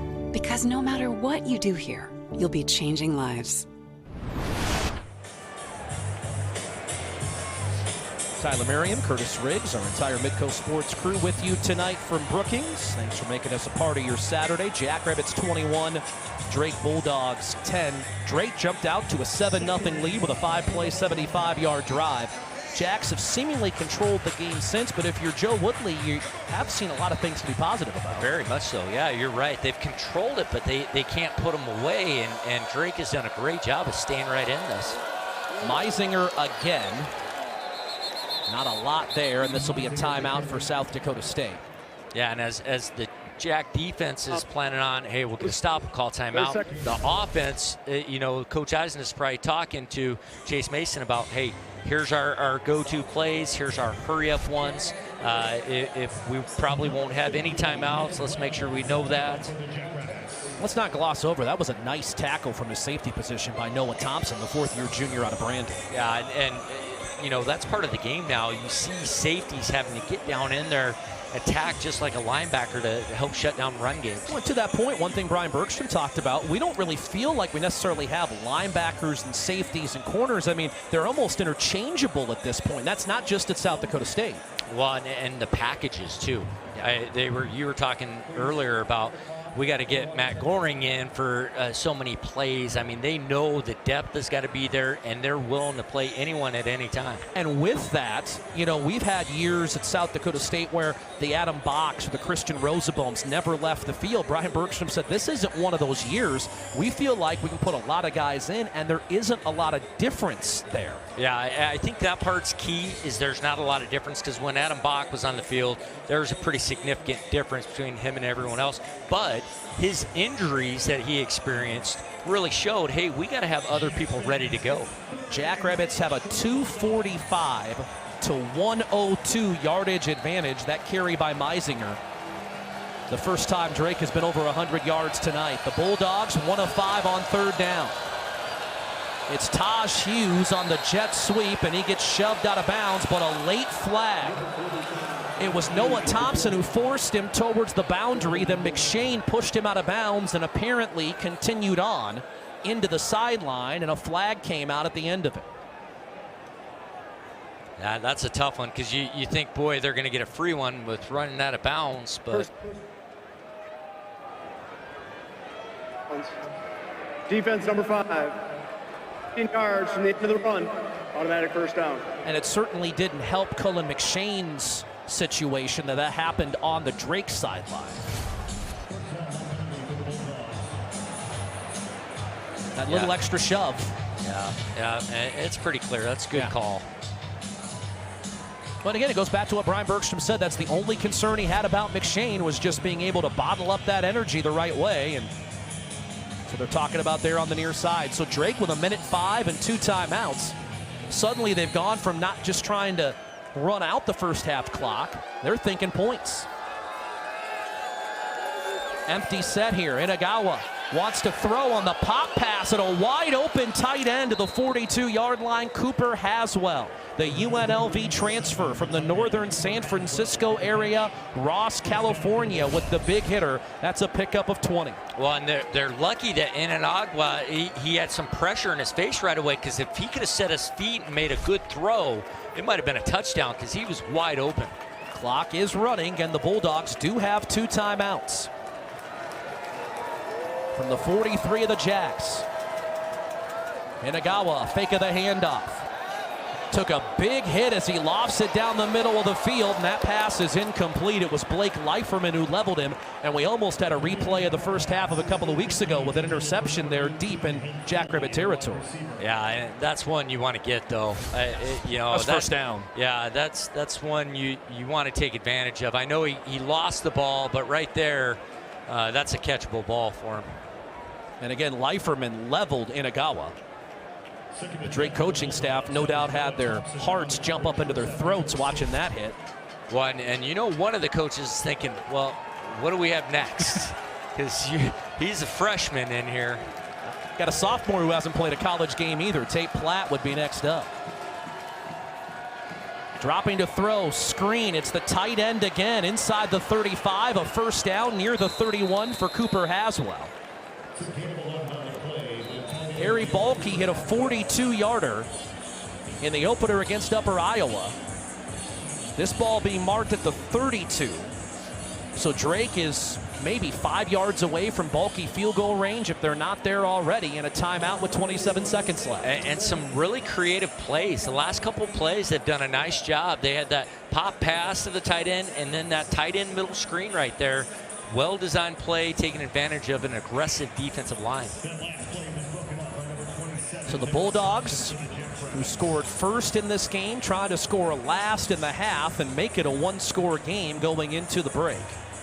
And the Jackrabbits with a 245 to 137 advantage in total yards. And the 1 turnover, Drake fumbling the football, leading to 7 South Dakota State points.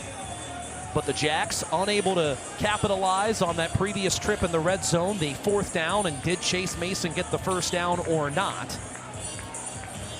Yeah, you think about that, and then the penalty. I mean, State has done a good job of keeping Drake in this, too. So 1st and 10 at the 31 after the timeout. Travis Gutierrez, the Phoenix, Arizona native, will snap the football back to Logan Inagawa from Atlanta. The back is Luke Woodson. Here comes the blitz. Inagawa, a pump fake. Then he threw high and incomplete. Intended for Taj Hughes. And Hughes was open. He's a tough one to throw. He's 5'9". I think that's given a little bit there. But it is one they should have completed. He had the open man.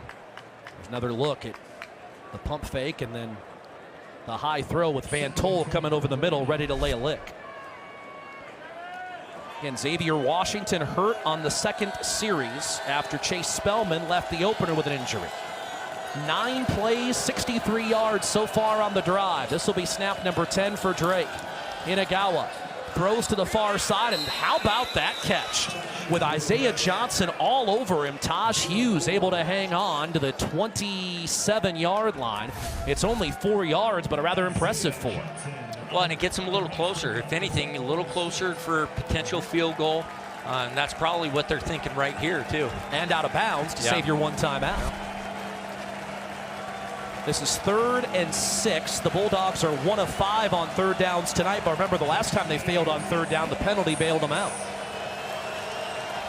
4 wides for Inagawa. Meisinger is the back. Jack's blitz, 6 are coming. Inagawa rolling out into traffic, and the ball knocked away by Isaiah Johnson, the senior out of Chicago Heights, Illinois, a transfer from Bemidji State, who has really impressed in his first 3 games, and he earned the start tonight. Boy, the Jacks, they dialed it up. They brought everyone there. Good job by Noah Thompson not getting a pass interference call there. Harry Balke kicked at Benedictine, was an All-American against Grandview, and Joe Woodley was so impressed when he arrived at Drake, he called Balke. And here he is. This is a 44-yard try off the right hash. And Balke's kick is wide right. No good. It's a great drive, though, by Drake. I mean, really good drive. It was, hey, let's run the clock out and go into halftime. Oh, SDSU is going to make a mistake that we can take advantage of. And they did. They put themselves in position to get points. Coach Woodley's got to be happy. Obviously, he wants the points, but a really good learning experience there for them as a team.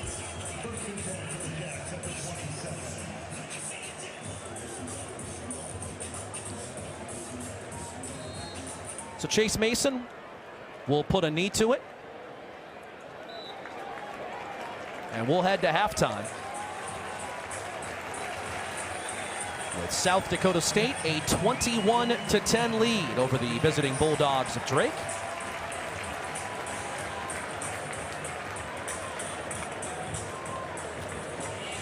And the head coach of the Jackrabbits, Dan Jackson, with us on the sidelines. And coach, a 21-10 lead at halftime. Just your overall thoughts on the first 30 minutes? Not clean enough, not disciplined enough. We need to finish our drives in short yardage situations, so we will in the second half. How about your defense, particularly up front? 7 tackles for loss, 3 sacks so far tonight. That's big time. I want them to crank it up more in the second half. There's some missed opportunities there, too. We just got to make sure we're keeping contained, and we'll have a few more TFLs and sacks on their quarterback. Coach, appreciate the time. Best of luck in the second half. Thanks, buddy. Appreciate it. Dan Jackson, the first-year head coach of South Dakota State. Drake scored first, but the Jackrabbits are on top as we head to our halftime break. SDSU with a 21-10 lead over the 2-time defending Pioneer Football League champions. Dakota State University is seeing individuals who have attended this fine institution, then gone on to make an impact in their local communities. And let's take a look at one who is making a big impact, West River, in the veterinarian industry. My name's Scott Kamak. I'm a partner here at the Northern Hills Vet Clinic. I graduated from SDSU in 1997 and went on to vet school. I grew up out at Union Center, so about 50 miles east of here. And my folks had a ranch supply store out there. They have a ranch out there. Definitely got the work ethic of, you get up and you go and you work hard. I wanted to be a veterinarian. I wanted to go the animal science route and get to experience all that. I had a great time at SDSU, worked at the cow-calf unit. I think that was the best job I ever had. It was great. I had a good time there. You get to be around a lot of your peers that are serious and invested in agriculture and going to be the future of agriculture. Get to be around some good people and make some lifelong friends and colleagues. I probably am doing 90% horses, but I do work on cattle and other animals too. We've also got a small animal clinic on the other side of the interstate, and so I do help with on-call with that.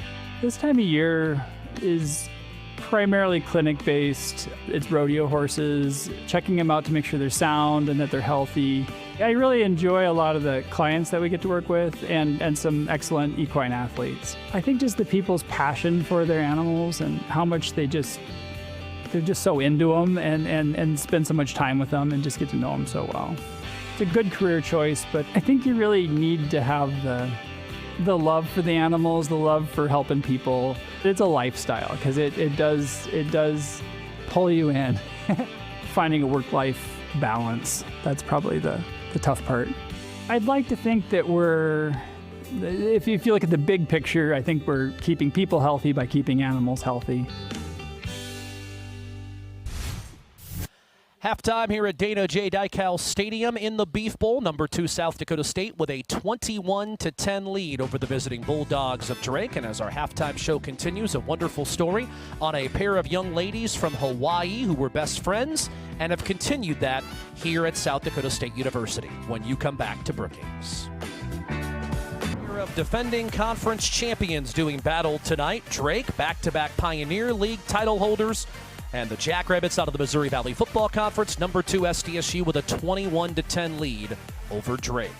Well, the Jackrabbits soccer team also won their conference tournament a year ago, and it's fascinating to see where all of these individuals come from, including these 2 young ladies who were best friends in Hawaii and have continued that relationship since becoming Jackrabbit soccer players. Hi, my name is Shelby Hopiao. I'm from Kapolei, Hawaii. My name is Alohi Ramos. I'm from Pro City, Hawaii, and I chose this school because of the community. I feel like it was easy for me to commit here because of the people and the community and the culture. The athletic staff and the community and the culture here is just so well-driven that there wouldn't be any other place I would rather go. Dating back to 2018, Jackrabbit Soccer has seen 13 players from Hawaii come through the program. 2 close friends, Alohi Ramos and Shelby Hopiao, are a part of that bunch, and have both gone through their fair share of ups and downs as a Jackrabbit. Yeah, Alohi, she came in her freshman year and got hurt her first season, and just to see her persevere and to continue to kind of just battle through the years, I think is just a testament to who she is. Ramos hopes to be a positive impact on the next wave of Jacks. The upperclassmen play like a huge role, like their leadership. They're always pouring into the younger ones. So now I'm entering my 4th year as a Jackrabbit. I have to pour into those younger teammates and just uplift them and encourage them. Unbelievable, just human being, hard worker, and just a great person and a great player. For Shelby Hopiao, things took a turn early into her Jackrabbit career. I lost my dad in the spring of 24. My dad has played a big role in my life. Losing a parent isn't easy for anybody, especially at such a young age. It was very unexpected for me. Following the loss of her father, Hopiao felt the love from her teammates and her continued love for soccer. Losing a loved one for Shelby during time here was not easy, but I think that I think Shelby was able to feel the love from her teammates and from our program. But the fact that she's, chosen to continue to be a Jackrabbit is a blessing to our program. And it's a blessing to our program. It's also a reflection of what our program's all about. From rivals in the Aloha State to teammates and best friends in the Mount Rushmore State, the bond between these 2 is like none other. Shelby, she's my best friend. We grew up playing against each other. We were actually rivals. Alohi, I've known her since I was 6 years old. Growing up, we've always played against each other in opposite teams, and now being on the same team as her, my 4 years of college has just been such a good experience to have, and she's been my muse through everything. I mean, she helped me through so many struggles that I have, and she's actually one real reason why I found my faith in the Lord. So she plays an important role in my life. And this is a close bond that can never be broken. Jackrabbit soccer team will be home at Fishback Soccer Park tomorrow afternoon. You can watch that contest on Midco Sports Plus or on replay here on Midco Sports throughout the course of the week. Our thanks to Brent Bowen for filing that report.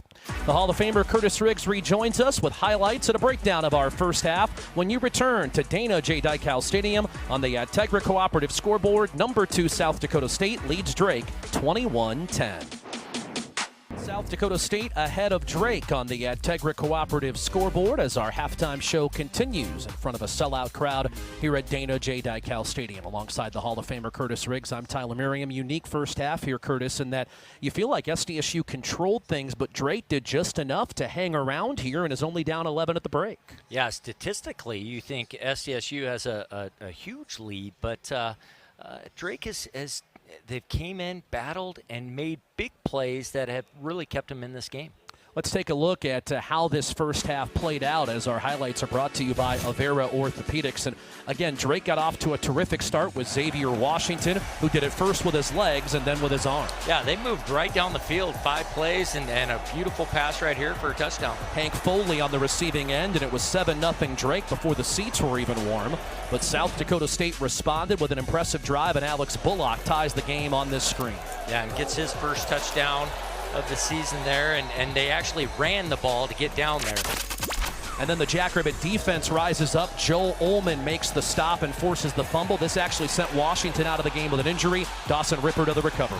Yeah, a lot of tackles for loss. Even Coach Jackson pointed that out and said there's probably many they left on the field, too. Julius Lawfridge with his first touchdown as a Jackrabbit to give SDSU the 14-7 lead. Then another running back, James Basinger, with his first collegiate touchdown as the Jacks went ahead 21-10. And you felt like the Jacks were going to pull away at this point, but Drake's done a great job of fighting to get back into this game. And we look at some of those numbers. SDSU with a decisive advantage in total yardage. But again, the Jacks on third downs have really struggled this year. 2 of 18 in the last 6 quarters and barely 20% for the season. Yeah, and the 5 of 45-yard penalty stat, it's not that glaring, but they have been critical ones. Big ones on third down, and then the one that allowed Drake to move down the field for a potential field goal at the end. Drake has 5 chunk plays in this game covering 111 yards, but their other 25 snaps, only 30 yards going back to that Jackrabbit defense in the 7 TFLs. Yeah, it's the reason why most people in the stands are thinking, how is this game 21-10? If you are a Jackrabbit, if you're Dan Jackson right now, what are your thoughts? What's your message to the team at halftime, knowing you're up 11, but you feel like you've left some points out there? Well, defensively, you're still harping on, we left a lot of plays out there. You don't want them to feel content that we're dominating this game. You want more out of them. Offensively, you want to finish drives. Let's take a look at what else happened today in the Missouri Valley Football Conference. A couple of games still going on, but a few finals, and 2 games in particular we were keeping our eyes on. In Vermilion, South Dakota in overtime defeats Northern Colorado 24-17, first win of the Travis Johansson era. Yeah, and Northern Colorado could have easily walked away with that win. They got stopped on the 1-yard line multiple times. So a big play by USD, but Northern Colorado thinking, boy, we missed out on one. And North Dakota allowed 10 points in the final 4 minutes as Montana wins in Missoula. Michigan State fights off Youngstown State, who had a game effort in that one. You see a couple of games still going on. UNI gets its first win, and Southern Illinois trying to go to 2-1 on the road at UT Martin. It's a wild day so far in the Valley. Well, and UND lost 2 tough ones. Yeah, no doubt. One to an FBS, then that one they certainly could have won. That's a look at what's happening in the Missouri Valley Football Conference. We'll come back with your second half and thoughts from Drake head coach Joe Woodley. It's the Jacks by 11 at the break.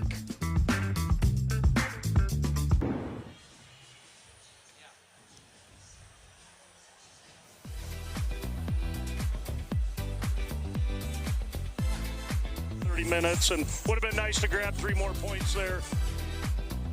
But, that's part of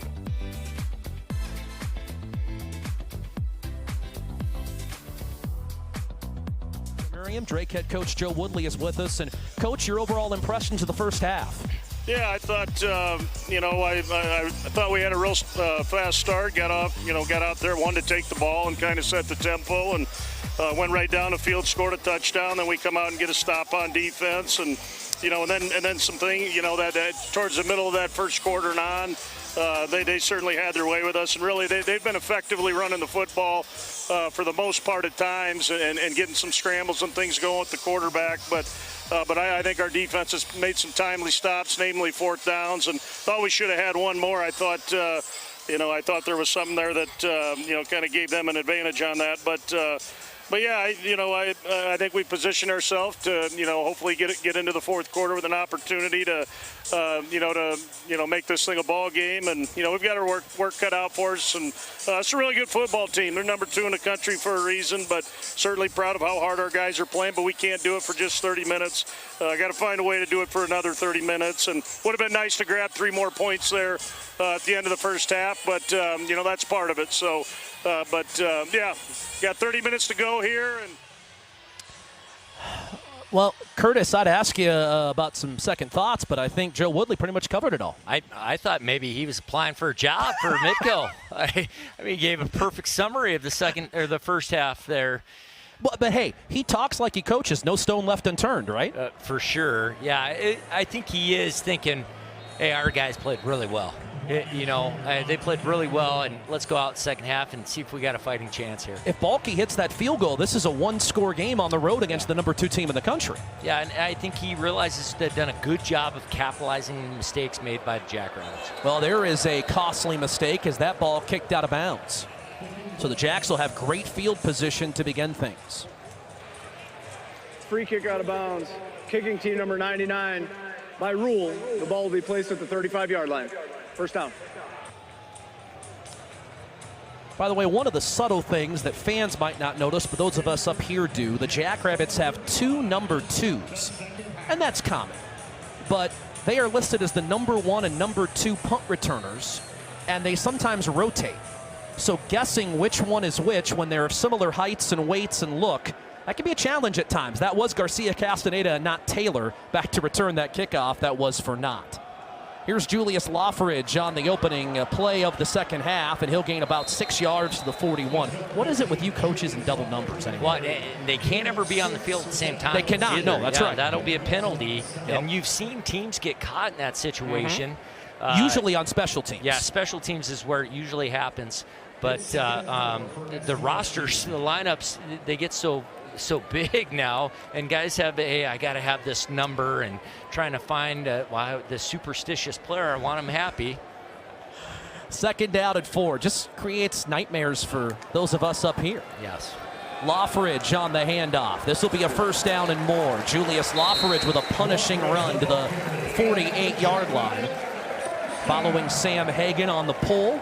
Loffridge for 7 and a first down. Well, and one of the things you see right away that Jack's adjusted at halftime is running laterally. They really struggled with that the first half, and what they're doing is they're just staying body on body and riding that defensive lineman all the way to the sideline.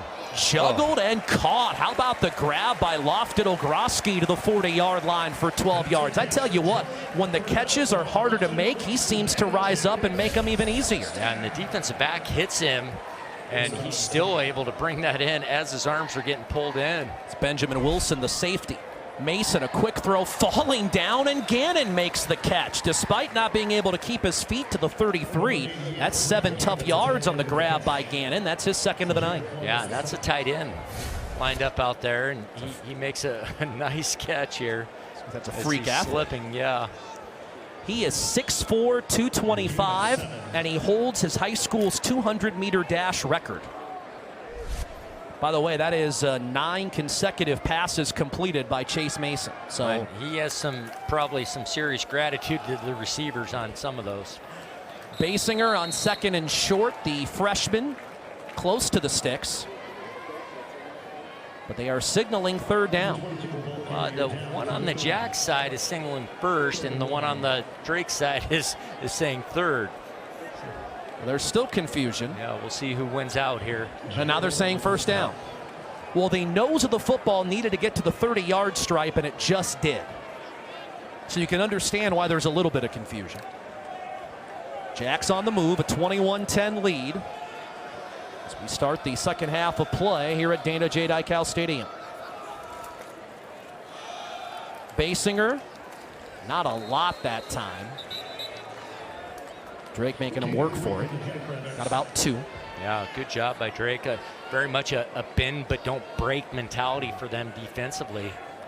And we talked about Basinger a little bit. He only had Division II offers entering his senior season. As I mentioned, a late bloomer, but had a great final year in Littleton, Colorado. Signed in December, and then amid the coaching staff change, was willing to stay with that commitment, and here he is getting time as a Jackrabbit. Lothridge back in on second down.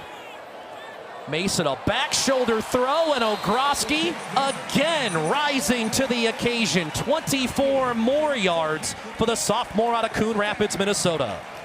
I mean, 2 things here, Tyler. This is a great throw. I mean, snaps that thing out there to the sideline, but an unbelievable catch. The strength of the hands to grab that and bring that in as he's falling out of bounds is impressive there. Well, and we've joked about the fact that the wideouts have somewhat covered up for Mason at times, but those throws are always in a spot where only the wideouts can make the catch. Yeah, he's throwing to the right guy. It's just sometimes he's getting scattered around the bodies, and they're doing a great job pulling that in on a ball that's coming with a lot of heat. And Lothridge on the stretch play simply will not be denied. His second touchdown of the night gives SDSU a commanding lead early in the third quarter. Yeah, and a good drive. They mixed some solid run game laterally right at Drake, and then some passes mixed in there too to make this drive work. They mixed up the tempo as well. Yeah, and it seemed like there was a sense of urgency too with the offense there. Jackrabbits in less than 4 minutes cover 65 yards in 8 plays. It started with the kick out of bounds.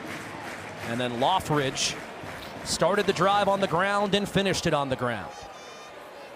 Max Pelham, the holder. Caden Olivia, the snapper. And Eli Stater, the kicker. And the Jackrabbits score to open the third quarter. And it's SDSU with a 28-10 lead on the Agtegra Cooperative scoreboard. To Brookings, you're watching the Beef Bowl presented by Build Your Base in partnership with Beef Logic Incorporated and the South Dakota Beef Industry Council. With our terrific Midco Sports crew and Curtis Riggs, I'm Tyler Merriam. Jax 28, Drake 10.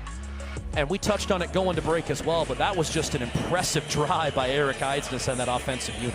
You're right, and you talked about the tempo. It just seemed like there was a sense of urgency that they came out with, and they didn't really have any of those plays where it was that lackadaisical, oh, we'll make it up on the next play. Every play seemed like it had that importance to it. For some reason, the old John Wooden axiom comes to mind. Be quick, but don't hurry. And that's kind of the way the Jacks did that drive. True, yeah, and run and pass both. Yes. They had a really good mix.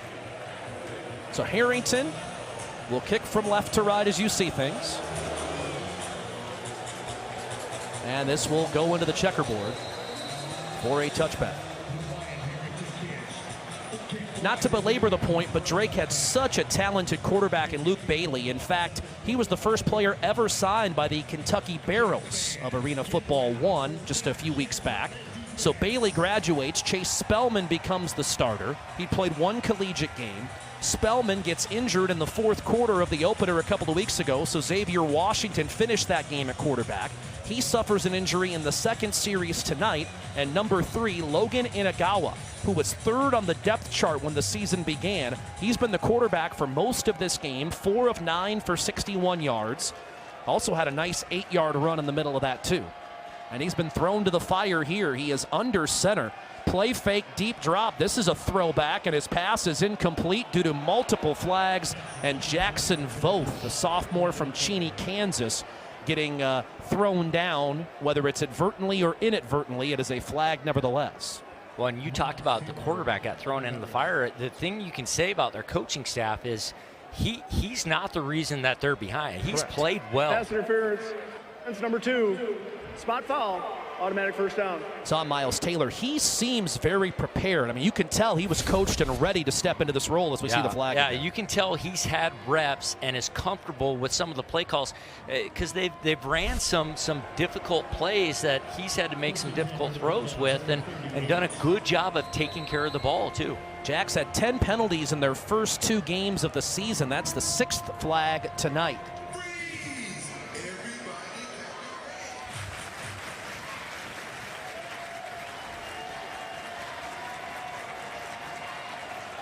Here's a handoff and a nice gain out across the 45 of 8, maybe 9 yards for Nick Herman, a freshman out of Chicago, the third running back for this Drake team. We saw mainly Meisinger and a little bit of Woodson in the first half.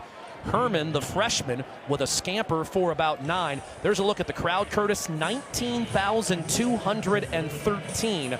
And similar to 2 weeks ago, that's a great number, nearing the capacity, but outside the top 10 for program history in attendance, which is remarkable. It is. It really is. It says a lot about what they've done over the years. Boy, Inagawa hit the hole hard and nearly broke it. Van Tol runs him down to the 40-yard line. That's 13 yards. But again, look at the patience and the read by Inagawa. Yeah, not only that, the play calling, they've done a really good job of staying off balance with this defensive line and working ahead of the chains. When they fall behind, that's when that D-line can really tee off. Can we go back to the first play? Quarterback under center with a single back 8 yards deep. Like, you don't see that these days. Yeah, it's rare. Shotgun is taking over. And they ran a simple dive play, too, that was effective for 8 yards earlier. How about this? Almost a double wing in the shotgun. Claiborne eating it up. Inagawa running for his life, and he finds an open man. This will be close to a first down. In fact, diving to pick it up, Walker Tart, a junior out of Dubuque, his third collegiate game, first ever reception. And how about the way he ended that? 11 yards and a first down. Well, and it's a great play. Claiborne is in there immediately. Good job just buying some time, letting his receiver get open, and getting the first. Inagawa threw that from the 44-yard line. That's 16 yards behind the line of scrimmage. Yeah, well, he knew he had to run away from Claiborne. It's amazing what motivation will do, isn't it? From the 29 of the Jacks on 1st and 10. Meisinger back in there, and he gets tossed down. And who else? Kobe Claiborne, yet again, he is living in the Bulldog backfield. Yeah, these two guards for Drake are going to have nightmares of Claiborne. Claiborne was all Iowa as a defensive tackle, 3 years at Northwest Missouri State. That's a quality program in Division II. This is his second year as a Jackrabbit. Heavily involved in the community, volunteers for the Special Olympics. Just a class individual, any way you slice it. Inagawa, 5 of 10 for 72 yards tonight. And he's on the keeper, and he's got a first down and more. Inside the 10, Inagawa near the 5 before Isaiah Johnson finally trips him up. That's going to be 24 yards on the quarterback keeper. Inagawa now with 43 yards on 7 rushes. Yeah, just a really good mix, and they catch State when the defensive end goes really wide, and he just runs right underneath it and gets a big gain. Explain for folks that don't realize it, why is it so hard to stop quarterback run game? Well, you key on that back. They put that ball in the back's belly, and the flow goes with that back. You just follow that flow, and you could have the job. My job is a quarterback. My job is a quarterback. But as the play happens, you just follow the flow, and then all of a sudden you're too late. It's too late. Well, and the other thing, too, it's a numbers game. And if you're handing it off. Yeah, and that's what they're trying to do, is they're trying to get 2-on-1 on one defender and take advantage of the aggressive play. Drake has had 4 plays of 10 or more yards on this drive. On goal to go, Inagawa on the option will keep, and he will drag a Jackrabbit inside the 3 near the 2. And you forget, he's a freshman, too. He's doing a really good job. He obviously took a lot of reps in practice, too. Bulldogs had 6 offensive linemen on the field for that play, too. Again, they're throwing a lot of different old school things at the Jackrabbits here. They've got a really good mix this drive, even more so. This first drive was a lot like their first drive of the game. Bulldogs are in the Agtegra Cooperative red zone. Inagawa with 2 wides left.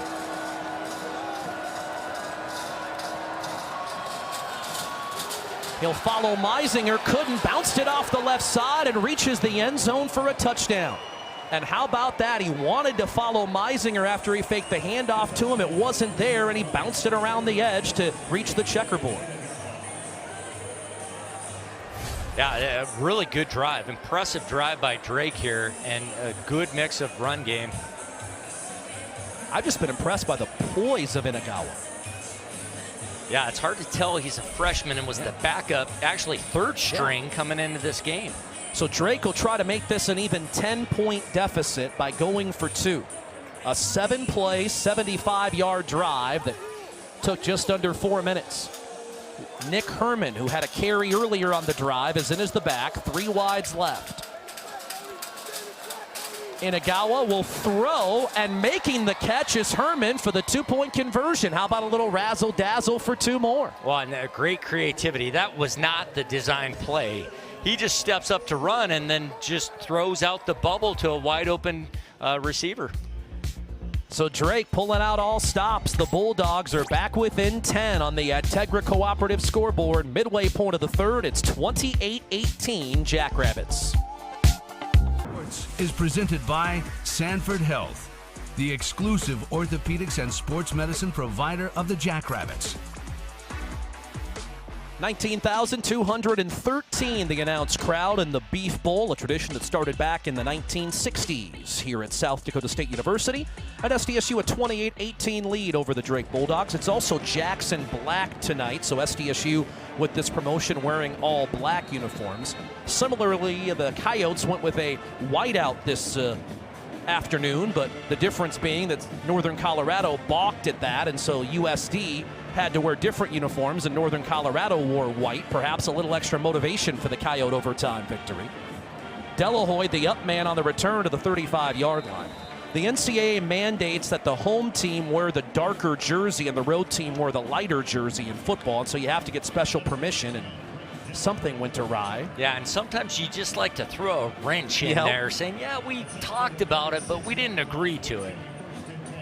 Let's go back to that previous drive by the Bulldogs. What an impressive trip down the field it was for the visitors. And again, Inagawa led the way, although this is that run by Herman.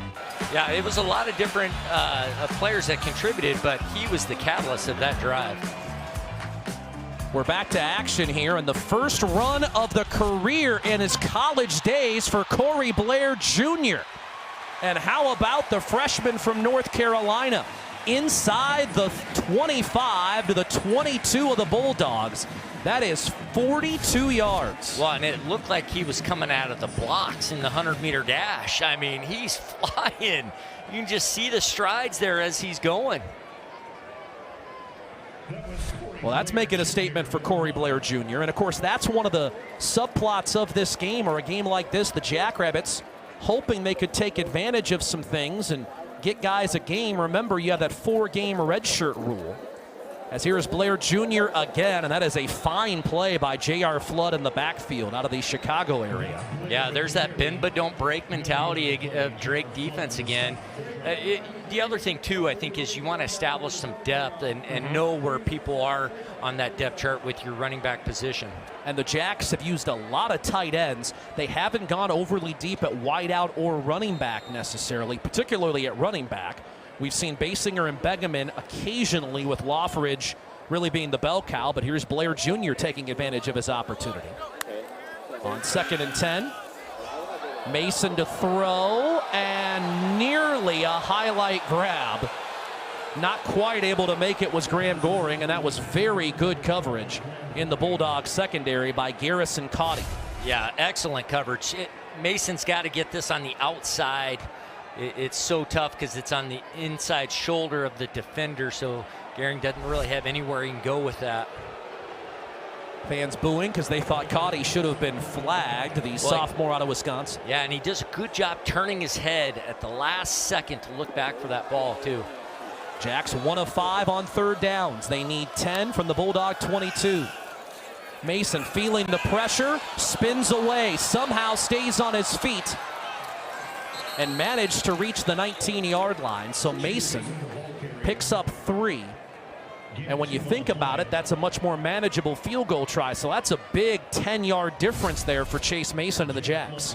It is. They run a twist up front, and then Chase just kind of spins back into it. He didn't see the defensive end, but is strong enough to still pull away from that. It's Jacob Owen who couldn't quite wrap him up. So Stater, this will be a 38-yard try. Stater 3 of 6 on the season. Coming right into your living room. And he hooked it. Couldn't keep it inside the pipes, and the Jackrabbits come up empty. And here we go again, what we've talked about. Drake continuing to hang around. When you let the underdog linger, all of a sudden, big things can happen if you're the visitor. Yeah, and it's hard to say that you don't see a lot of where the Jacks are looking into the bye week. And I know everyone's going to say they're not on the team, but as you watch it, you think, boy, they're missing out on a lot of plays, and then they try to make up for those plays. And when that happens, that's usually because, hey, we got a bye next week, or you just come off a big game like Montana State. You see some of that carryover here. Well, they're human beings, and they're 18 to 22-year-old kids. If we knew what they thought, we'd all be rich. We'd be writing a lot of books. Inagawa floats that ball over the middle, and the pass is intercepted. Noah Thompson off the deflection comes up with his first career INT. Well, and that's what's great about team sports right there, is as one side doesn't get something done, the other side can pick them up right away. And we talk about building depth at safety. Johnson, Lee, and Bretts have been the top three through the first couple of games, but Thompson's been putting on a show tonight. Yeah, he's been all over the place. We've called his name quite a bit. High throw. Jaden Oliver had the coverage. Voth got a fingertip on it. Then look at the athletic grab by Noah Thompson. Yeah. It was 2 times All-State. And it was pressure by the D-line that made the quarterback. Watch him, he drifts back there because he knows a hit's coming. And so it was one safety, Jalen Lee, on the blitz that forced the release that led to the other safety, Thompson, off the deflection with the INT. Second turnover of the night for the Bulldogs. And a run up the middle. And a gain of 3, maybe 4 for James Basinger. You give Coach Eisness a lot of credit. Right there would have been an easy chance to let's go for a home run right now, and just consistently running that ball to wear down that Drake defensive line. And here we talk about the personnel shifts. Here come Bullock and Alpers, a different wide receiver and a tight end. So you see what Mason has done tonight, 171 yards and a score. Basinger behind him in a pistol. It's a toss. And Basinger to the 28. So 3 more. This is 3rd down and 3. And really, this should be a penalty. You can't take out the offensive lineman at the legs like that. That's what used to be done all the time, and that's been outlawed, and for good reason. Each team 1 of 6 on 3rd downs tonight. If you're a play caller and you're in a funk on 3rd down, what do? You go to your best play. I mean, you just go to that and then build off that. Fake to Basinger, quick throw to the near side, and you go to Lofted Ogroski, who might be your best player on offense, and he picks up a 1st down. Yeah, and he's catching anything that's around him, too. Just so impressed with his catch radius, and it doesn't matter how hard Chase Mason throws it, too. 5th reception tonight, 22nd of the year already for Lofted Ogroski. Jackrabbits trying to cash in on the turnover, leading by 10. Play action. And that was an errant throw. Bullock, the closest man. That may be the most wide of the target Chase has been tonight. Yeah, and it looked like a little miscommunication there. Everyone was darting in, and he missed the first window to his tight end. He traveled across, and then, yeah, he was thinking that it was going to break out on that. Mason for the year, 5 touchdowns, no interceptions. The Jacks have struggled some with fumbles this year, but Mason has been fairly accurate. Yeah, and some of those were early on the snaps, the center quarterback exchange. 2 wides either side. A dump off. Corey Blair Jr. diving to the 19, 5 yards for the freshman. He's from Kernersville, North Carolina, central part of the state. Suburb of Winston-Salem is where Corey Blair comes from. Boy, you can just see and feel that burst when he gets going right there. He's got a good block from Bullock on the perimeter as well. So inside the Integra Cooperative red zone, South Dakota State. Jackrabbits have come up empty in the red zone their last 2 times. On 3rd and 5, Blair Jr. ran up the back of an offensive lineman. The ball came out, and it fell about 5 yards behind everybody, and Blair crawling for it like he's trying to find the remote under the couch. came up with it. Boy, that's got to be frustrating because you go from, hey, we're going to run this because you can go for it on 4th down if you want, but you lose yards, you got to go for the field goal then. And I wonder if it was the ground that caused that ball to come free or not. Yeah, it did look like when he finally got to the ground. So another field goal try for Stater. Pelham 41, the holder. That's a 39-yard try. And this one splits the uprights. So the Jacks come up with 3 after forcing the turnover. And the SDSU lead is a baker's dozen. Second-ranked South Dakota State, a 31-18 lead over Drake on the Agtegra Cooperative scoreboard. 31-18, South Dakota State leading Drake late in the 3rd quarter on the Agtegra Cooperative scoreboard. One of the fun things about this job is finding the unique stories. And number 5, Jaden Meisinger, is one of them. In the spring of 9th grade, in the first 8-on-8 football game he played that season, he tore his right ACL. Had surgery, went through rehab. Then his sophomore season, the first touch he had in the fall, he tore his left ACL, went through surgery and rehab on that. His junior year, a day after he was cleared for contact, playing a pickup basketball game, he tore his right ACL again. 3 tears of an ACL. His mom actually wondered if his legs had some disease that was causing all of this. And he said, you know what? I'm not going to have another surgery. I've been through enough. So Curtis Riggs, he does not have a functional ACL in his right knee. And he's been an NAIA All-American at Kaiser University. And he's played well tonight for Drake. Yeah, very well. And it's got to be just a ton of scar tissue in there. But you would never know it. Watching him play, you would never assume anything like that. He led Kaiser to 2 national championship games. They won it in 2023. He's also an NAIA academic All-American. And, of course, Kaiser is an NAIA power, obviously. And then coming up here, his 6th year of college football, playing in Des Moines for first-year head coach Joe Woodley and the Bulldogs. Well, and I'm sure that's a lot of Joe Woodley's relationship being, you know, at the NAIA level, getting a good sense of what talent could move up and play and taking advantage of that. Meisinger, 5'8", 190, but he is a keg of dynamite, standing to the left of Logan Agawa. Bulldog ball down 13 late in the 3rd.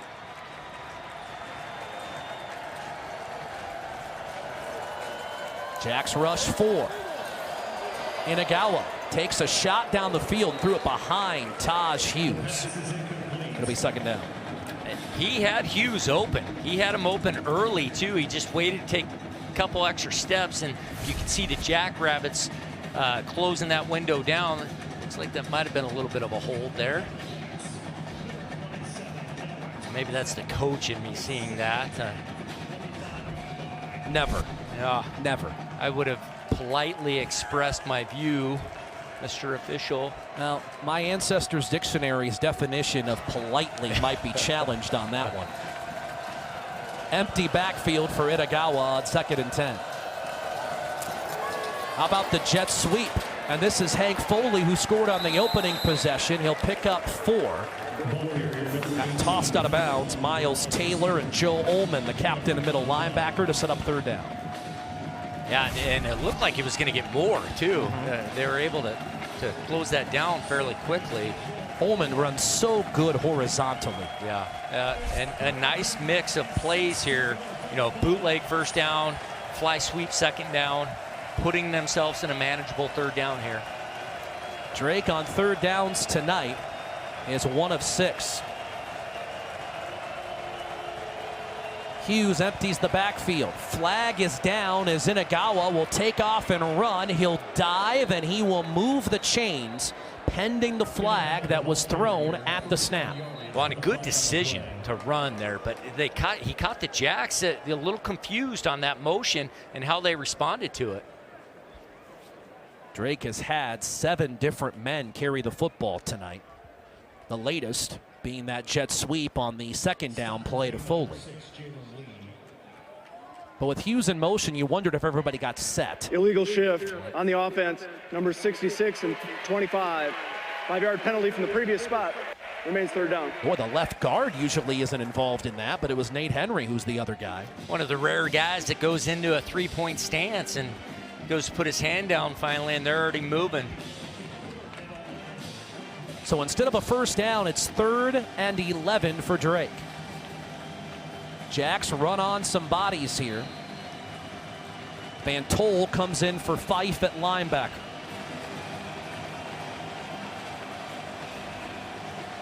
Sellout crowd of over 19,000.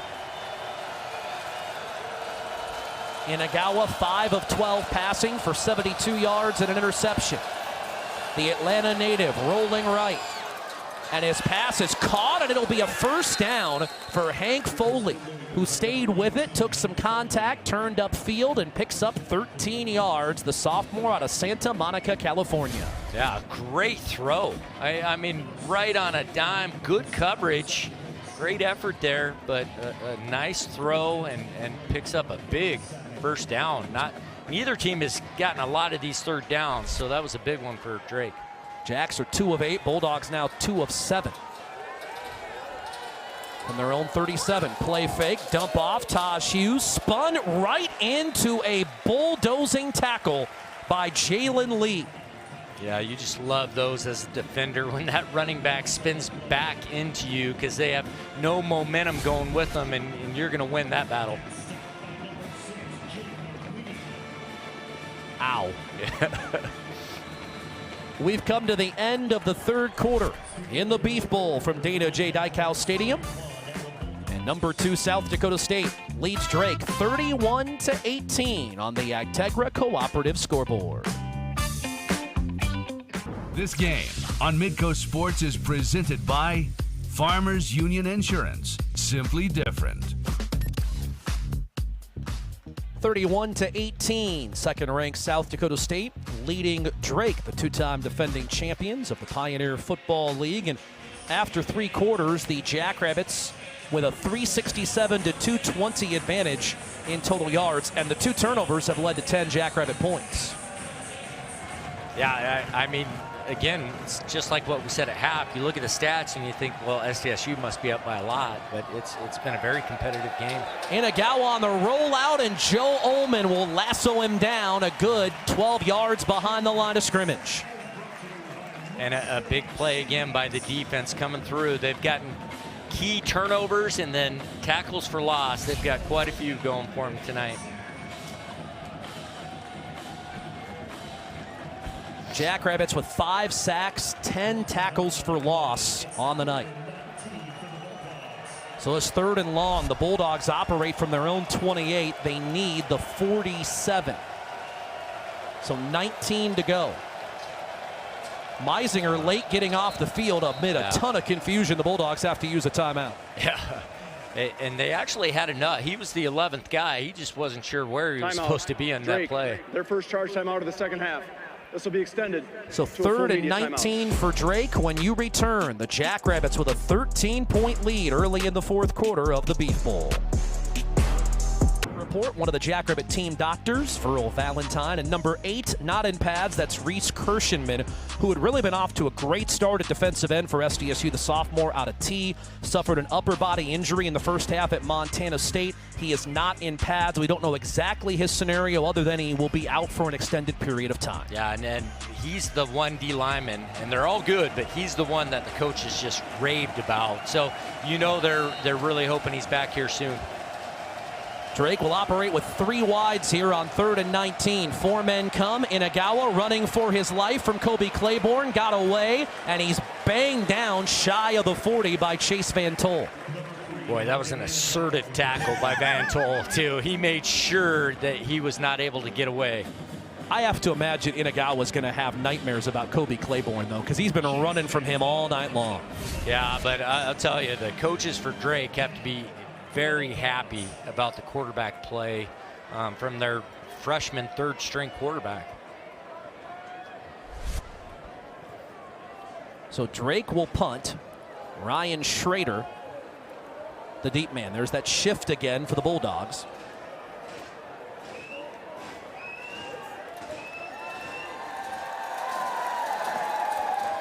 And Schrader, the rugby-style line drive kick. And it is returnable. Miles Taylor makes a couple of men miss and crosses the 40 to the 41. Now that's a nice job fielding that, a difficult role, and then getting positive yards out of it. Jackrabbits up 13 on the Integra Cooperative scoreboard, and they take over at their own 42. Jackrabbits a 13-point lead and the ball early here in the fourth quarter. Alongside Curtis Riggs, I'm Tyler Merriam. A chance to take a look at our updated Missouri Valley Football Conference standings, courtesy of Willikers. And you can only take so much into things. For instance, North Dakota, as we talked about, with a close loss to an FBS program and a loss at Montana earlier today, they easily could have won both of those games. And so they're very dangerous. USD dangerous as well. Northern Iowa off to a great start. Yeah, I think it's what you expect with the Missouri Valley each year as you go into conference play. Mason off a play fake, a lot of time, and then simply threw the football away.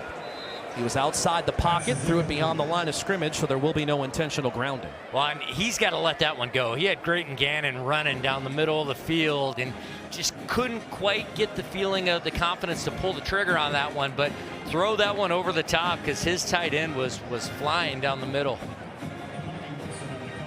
And the Jacks have a bye week, as the legendary John Stiglmeyer always referred to it, an improvement week next week before they host Mercyhurst. No doubt that will be discussed during the off week.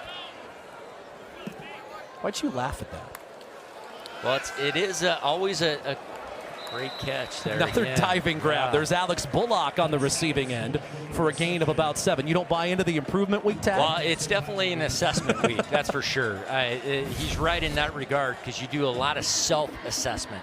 It's, hey, defensive guys, look at our offense, tell us where are we predictable, what tendencies are we showing, and vice versa. But then also, physically you want to improve. Mentally is the biggest thing. You want to really hone in on your cues.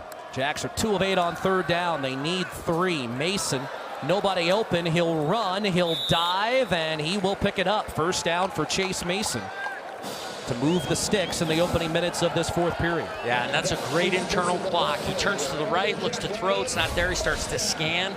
Probably could have even taken off right there. He got sandwiched there, too. J.R. Flood. Coming from the backside, Shaku Sangari. And now whistles.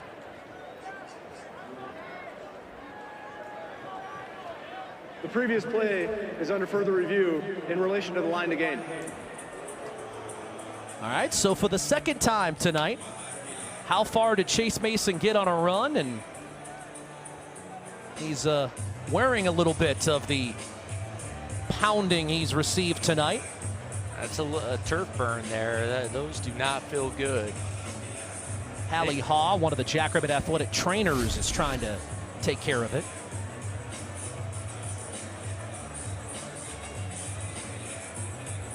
Well, they got him marked at the 48. He's nowhere near that. And when his knee goes down. Yeah, on the 49, I believe he still had the first down, though. And that's where he got that turf burn, too, on that left leg, as we talked about. And again, they have changed the verbiage. You may remember in past years you'd hear different terms, like call was confirmed or overturned.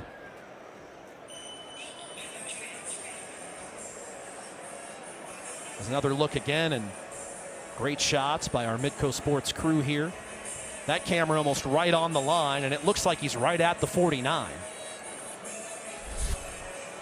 So again, as you go through this, you're trying to figure out, if you're in the replay room, you're looking at where he was, where the ball was. Okay, now you have to reestablish where the first down was, so you need to consider that, and then you're also considering the clock and the down and distance for all this too. So that's part of this. There's a lot of things they're going through. They're not just looking at a couple of angles. They have moved the football back now on the field 3 feet. Yeah, you're right. There's a lot of moving parts. It's not just, hey, move it back 1 yard. You got to take a look at the clock. After review, the ruling on the field of a first down is upheld. First down. So again, the call of first down is upheld. However, they do move the football back to get the spot correct. Yeah, I love how he keeps it vague. You know, keep everyone, well, then why are you even doing it? But there's a reason why, just what you said. So here's a little depth to the third down discussion. The Jacks are 3 of 9.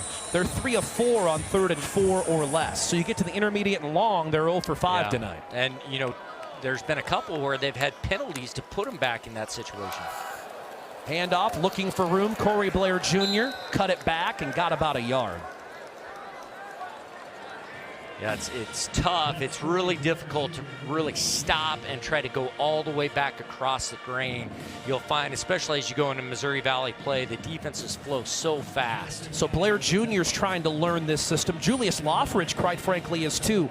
I want to get your take on this because Eric Eisen said one of those things people don't think about.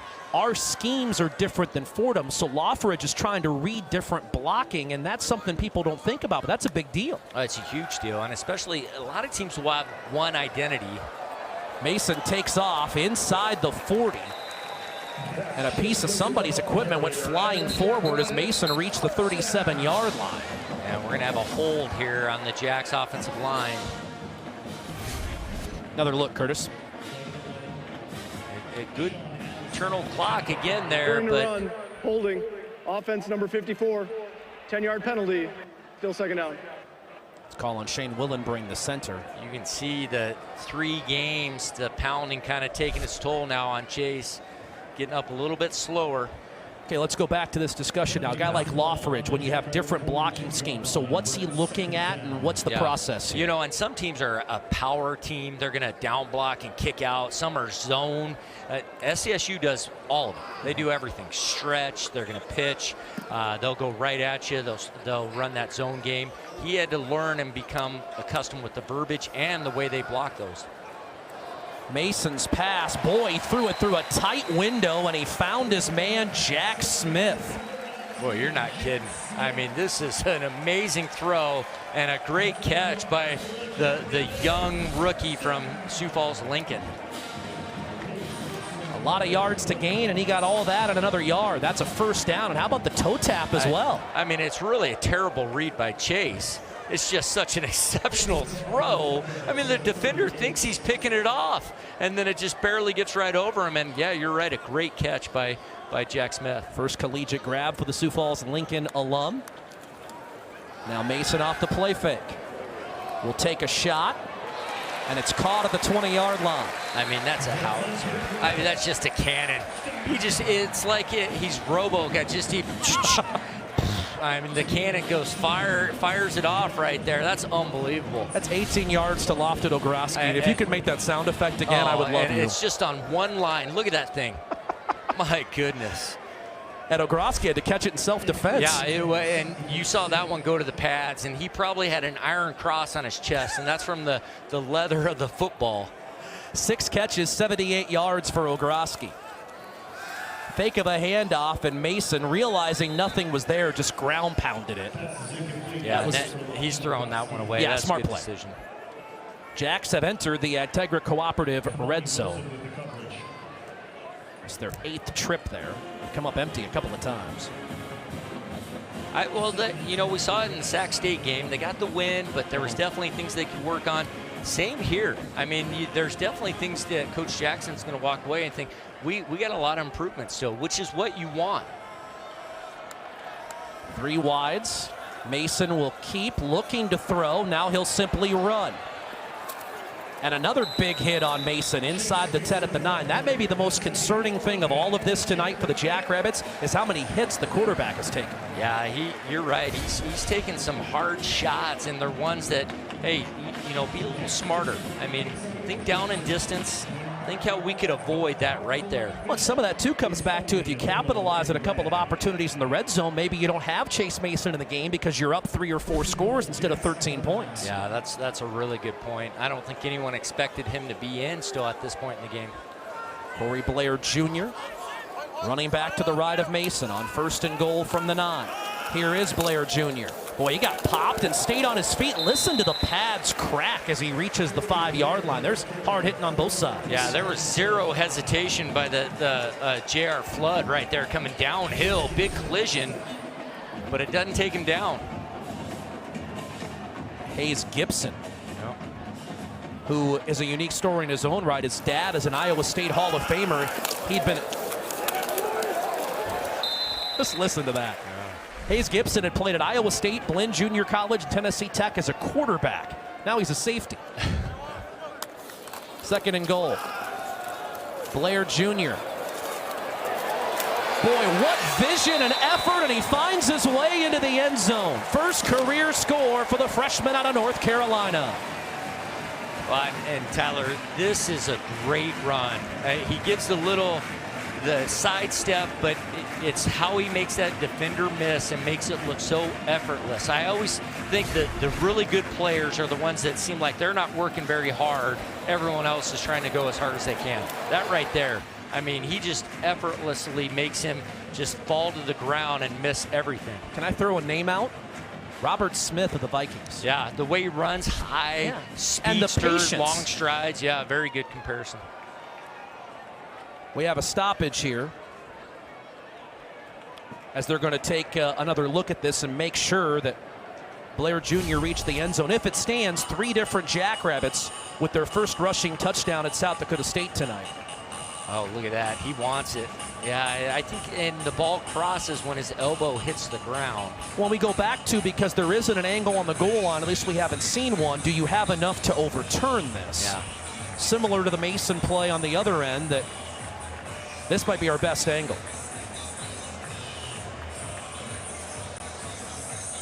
It's hard to see if his knee is down because of the defender. So you but go just as we say that, if I say it's one way, it's going to go the other. Well, again, you go back to, is it conclusive? Yeah.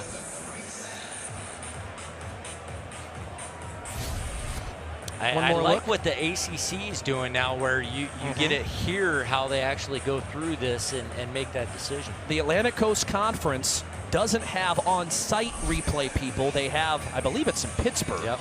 But they have a network center, and then they actually let you listen in on the broadcast. The ruling on the field of a touchdown is upheld. And again, we'll never know if it was confirmed or there wasn't enough evidence. That's why they just say upheld. But going back to that point, we saw it a couple of times in games earlier today. You can actually listen into the conversation with the replay official who's back at the studios, if you will, in Pittsburgh, and the officials on the field as they go back and forth on all of those particulars. How about this guy, though? Corey Blair in his Jackrabbit debut, huh? Yeah, he definitely showed enough to create some excitement. Oh, going for 2 here. Yeah, trying to make it 21. And Mason threw it too far out in front of Lofton Ogrowski. He is human, after all. Yeah. You're talking Ogrowski. Yeah, I mean, that's the first time I've seen a ball anywhere near him, and he couldn't catch it. Corey Blair Jr. excited. His first touchdown stands as the Jacks have a 37-18 lead. This game on Midcoast Sports is presented by South Dakota State University. Build a better future with South Dakota State University. And by Peterson Farms Seed. On the Integra Cooperative scoreboard, 37-18, South Dakota State leads Drake. Jacks trying to get to 3-0. If they can do it, Dan Jackson would become the 3rd SDSU head coach in the modern era of college football to start his head coaching tenure with the Jacks at 3-0. Of course, Jimmy Rogers did it in that undefeated season of 23, and Wayne Hensel did it back in 1982. Stig didn't do it. Mike Daly didn't do it. A man you know very well, John Gregory, didn't do it. Yeah, I mean, that's a name that many people don't associate with SDSU. They think of him in his arena days with Kurt Warner. That's a touchback. But you know what's different now? Dan Jackson is just Dan, right? You know, Stig was Stig. Yeah. Jimmy was Jimmy. Wayne Hensel was Hawkeye. John Gregory was Diesel. I mean, you had some great nicknames back there in the 70s and 80s. We'll have to put something out there, start trying to gather nominations for Coach Jackson. Here's another subtle thing, though. We made such a big deal about Brennan Marion wearing a cowboy hat on the sidelines for Sac State a couple of weeks ago. John Gregory had a cowboy hat that when the Jacks would secure victory, like Red Auerbach used to smoke the cigar, he would bring the cowboy hat out and put it on when he knew the game was over at the end. That's when the fat lady sings, huh? That was his mantra right there. He didn't do that in the Arena League? No, he didn't. He was trying to... things were moving so fast. He was just trying to stay out of the way. Inagawa with a run of 5. That's a great point, though. The speed in that game, it's just totally different. Yeah, I mean, the field's 50 yards by 28 yards wide, and you're talking extremely gifted athletes that don't have anywhere to go. Are the fundamentals different?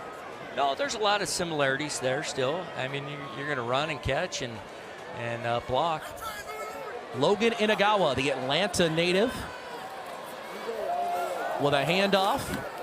Herman bounces off a tackle, runs his way through another, and has a first down. A gain of 9. Tell you what, Nick Herman, the third running back. You got the third running back and the third quarterback. They both have been impressive tonight. Yeah, that was a big hit. Yeah. It's just not wrapping up. Look at that. He thinks he can just light him up there, and you got to still wrap up. That was Matt Gehring who laid a big hit. But as you said, Herman bounced off of it.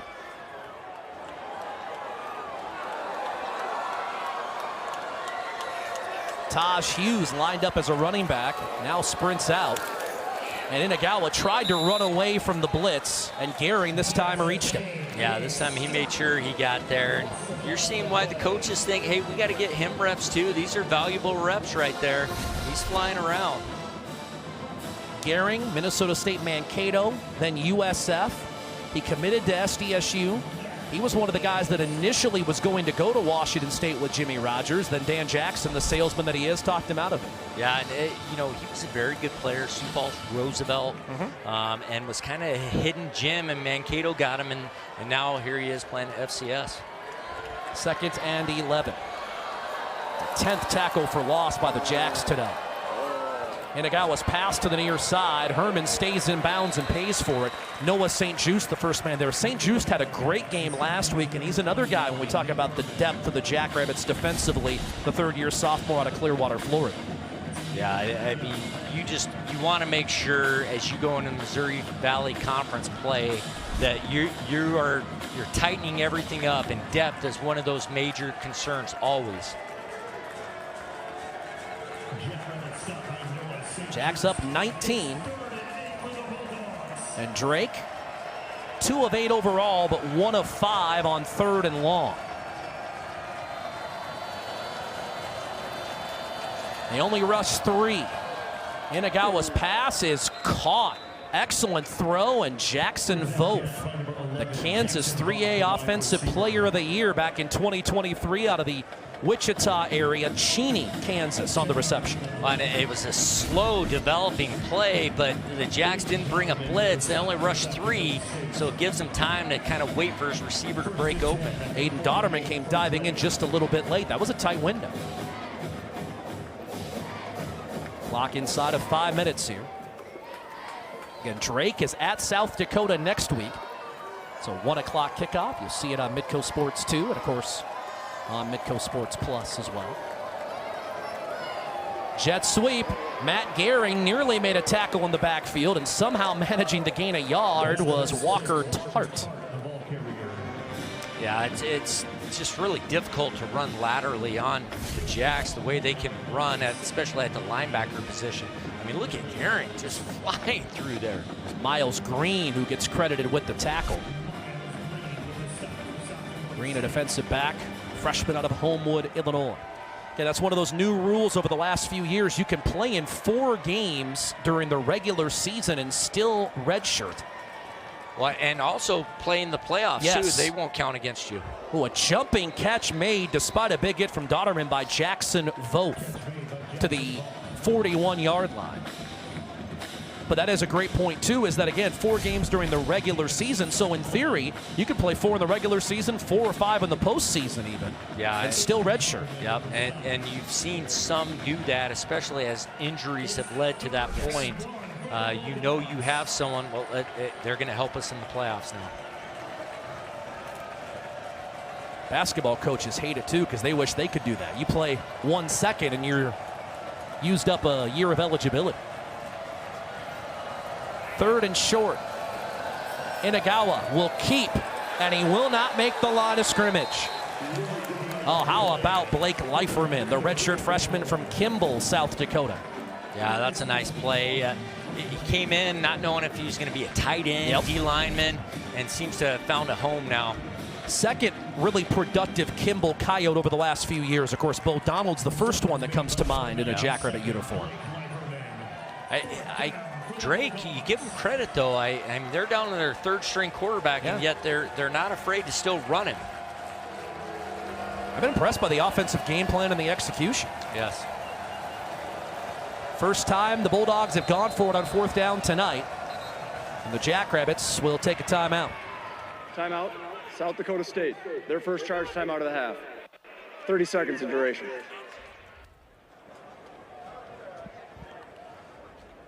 So we talked about Drake being back in South Dakota next week.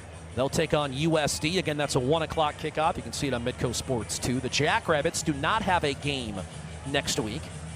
And they will host Mercyhurst in 2 weeks' time. That'll be a 2 p.m. kick. We'll have it here for you. And then they open up Valley play on the road at Youngstown State. Bo Brungard, terrific quarterback with his legs or his arm. Northern Iowa, a 2-1 start to the season under former Drake head coach Todd Stepsis. The trip to Murray State, and then North Dakota State at the end of October. And you're only halfway through the gauntlet at that point. Yeah, the spacing of the schedule, though, the strength of teams, it really plays out well for SDSU. I mean, they have to be pleased the way things balanced out. Tell you what, though, Illinois State, that is a very talented team. That's a sneaky, really challenging game on Senior Day. And the Jacks have always had issues in the Alaris Center in Grand Forks. We've talked about UND being a couple of plays away from being 3-0. That is a heck of a start to things. Well, and playing at USD is never an easy thing. And there's that, too. 4th and 2. Inagawa over the middle. It'll be a first down using the tight end to the 33-yard line. Jake Scobie, the sophomore from Denver. Great job. Not trying to play out of their offense, playing within the system still, just picking up the first down, continue to move. These are valuable reps for this quarterback right here. And again, Inagawa has held himself up very admirably in the scenario he's been put in on the road in front of a sellout crowd of over 19,000. That, by the way, the 8th different Bulldog receiver to have a grab today. Under center Inagawa, and the Jackrabbit defensive line forced a flag, believing Drake had moved early. Start. Offense number 73. 5-yard penalty. Still first down. Tyler Tortorich, the junior out of Plainfield, Illinois.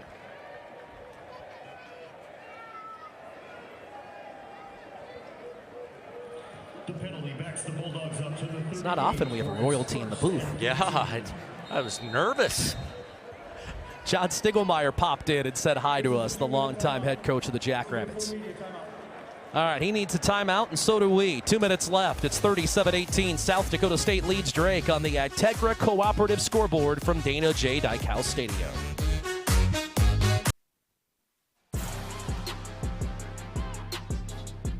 Two minutes left on the Integra Cooperative scoreboard. Number 2, South Dakota State, a 37-18 advantage over the Drake Bulldogs in the Beef Bowl.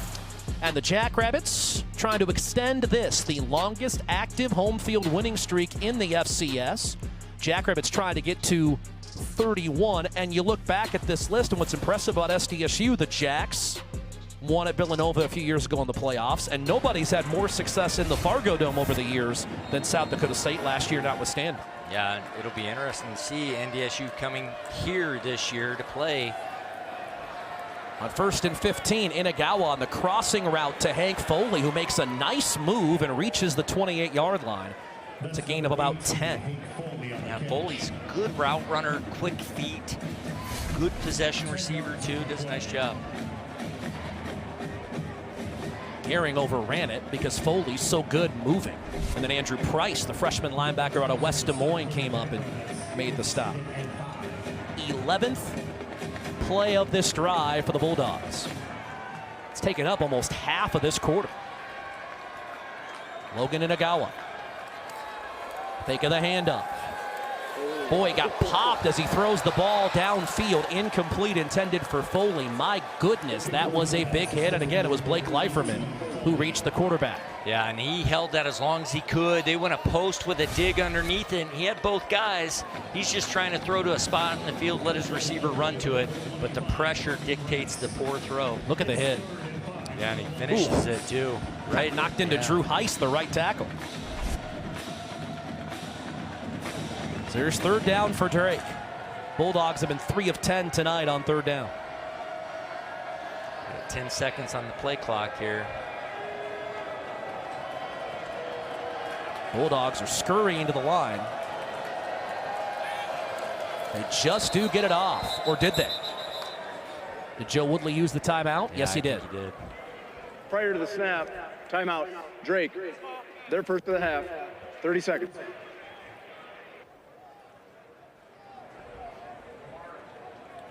The Jacks a minute 14 away from a 3-0 start.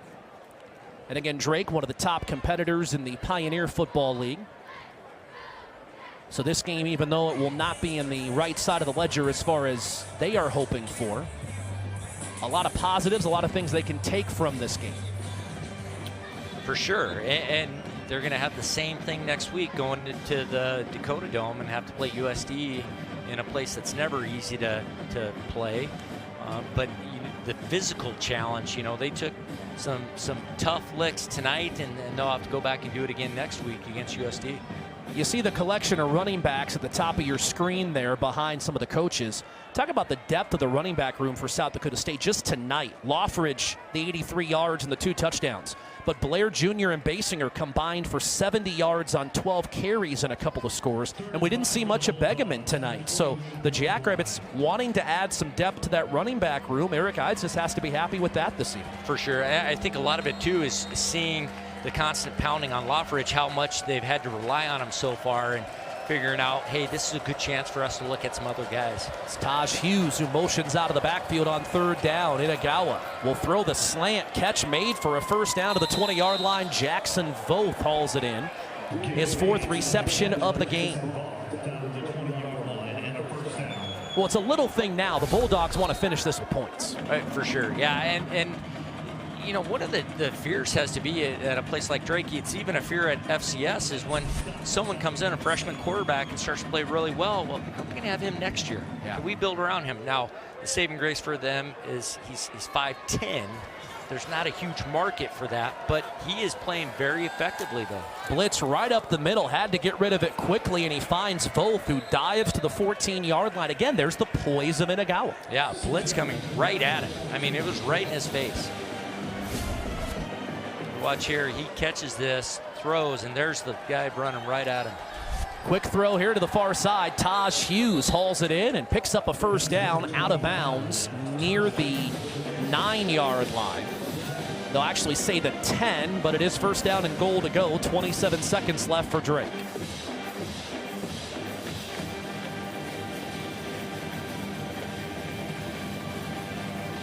Eight different receivers have caught passes. 8 different men have rushed for the Bulldogs. This is a 14-play, 65-yard, 7-minute drive for Drake. Inagawa to the end zone, incomplete. Dauterman had the coverage for Jackson Voth, who ended up face down in the checkerboard. Yeah, and I think it was more he got his feet tangled up there.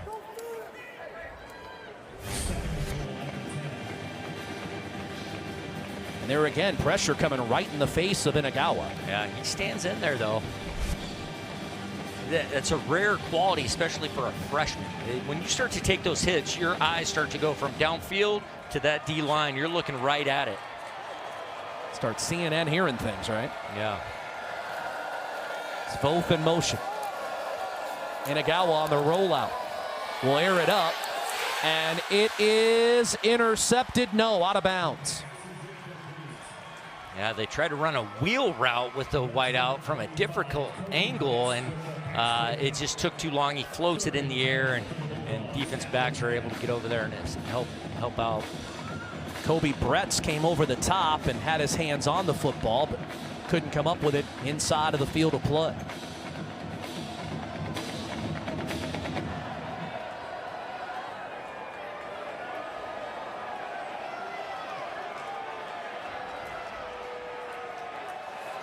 So here's third and goal. Luke Woodson, the team captain, the running back. Inagawa diving near the 7. It's going to be 4th down. And they're going to call timeout here. Drake will take a timeout with 7 seconds left. Their third and final timeout of the Woodley half. wants to finish this drive. It's been a great drive for them. I mentioned it before, but Woodley coached 6 years at Grandview. This is his 7th season as a head coach at the college football level. This will be the first time he loses a regular season game. Just think about that. Yeah. The man knows what he's doing. He's very talented, and again, we got a glimpse of it at halftime. I mean, he has so much passion and pride. He is proud to be associated with this program. Well, and I think the NAIA level of recruitment is going to parallel with what you're doing at Drake, too. There's going to be a lot of similar aspects to it. Drake, a 17-play, 68-yard drive that has taken 8 minutes and 3 seconds. The Bulldogs will send on the kicking team. Harry Balke is out there. They're missing a guy. Actually, they're missing another guy. Or are they?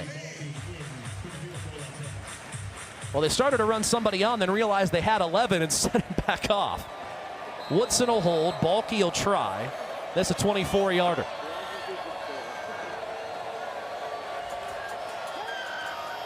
Balke hit from 41 earlier tonight. And he nails this one.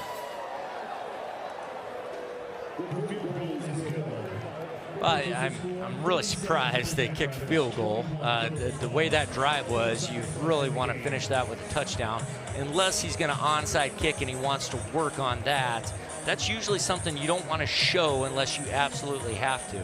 That's an interesting point. We'll find out with 4 seconds left here. Don't forget, next Saturday in Vermillion, these same Drake Bulldogs will take on South Dakota Coyotes. Travis Johansson's squad with a overtime win over Northern Colorado. So nationally ranked USD hosts Drake. 1 o'clock, our coverage starts on Midco Sports 2, or you can watch it on Midco Sports Plus. All season long, we've got Jackrabbits, the Coyotes, and the Fighting Hawks. In addition to other college football coverage, we invite you to stay tuned. We'll also have Jackrabbit Volleyball on Midco Sports next weekend as well. It was Boise State on Friday and Saturday. Well, so here you go. You called this, Curtis. Yeah, I mean, if you're going to opt to kick the field goal, there has to be a reason you want to work on something else, too. So Balke and Schrader are both out there. And it bounces up and it's loose, and the Jackrabbits come up with it. Again, the ball has to go 10 yards from the line or be touched by a member of the receiving team before the kicking team can legally touch it. Yeah, and it was hard to see if it hit a Jackrabbit or if it bounced off a Drake defender, but SDSU attacked so violently right away, they're well within the first 10 yards. Yeah, it looked like it hit an SDSU player. Nice job recovering it.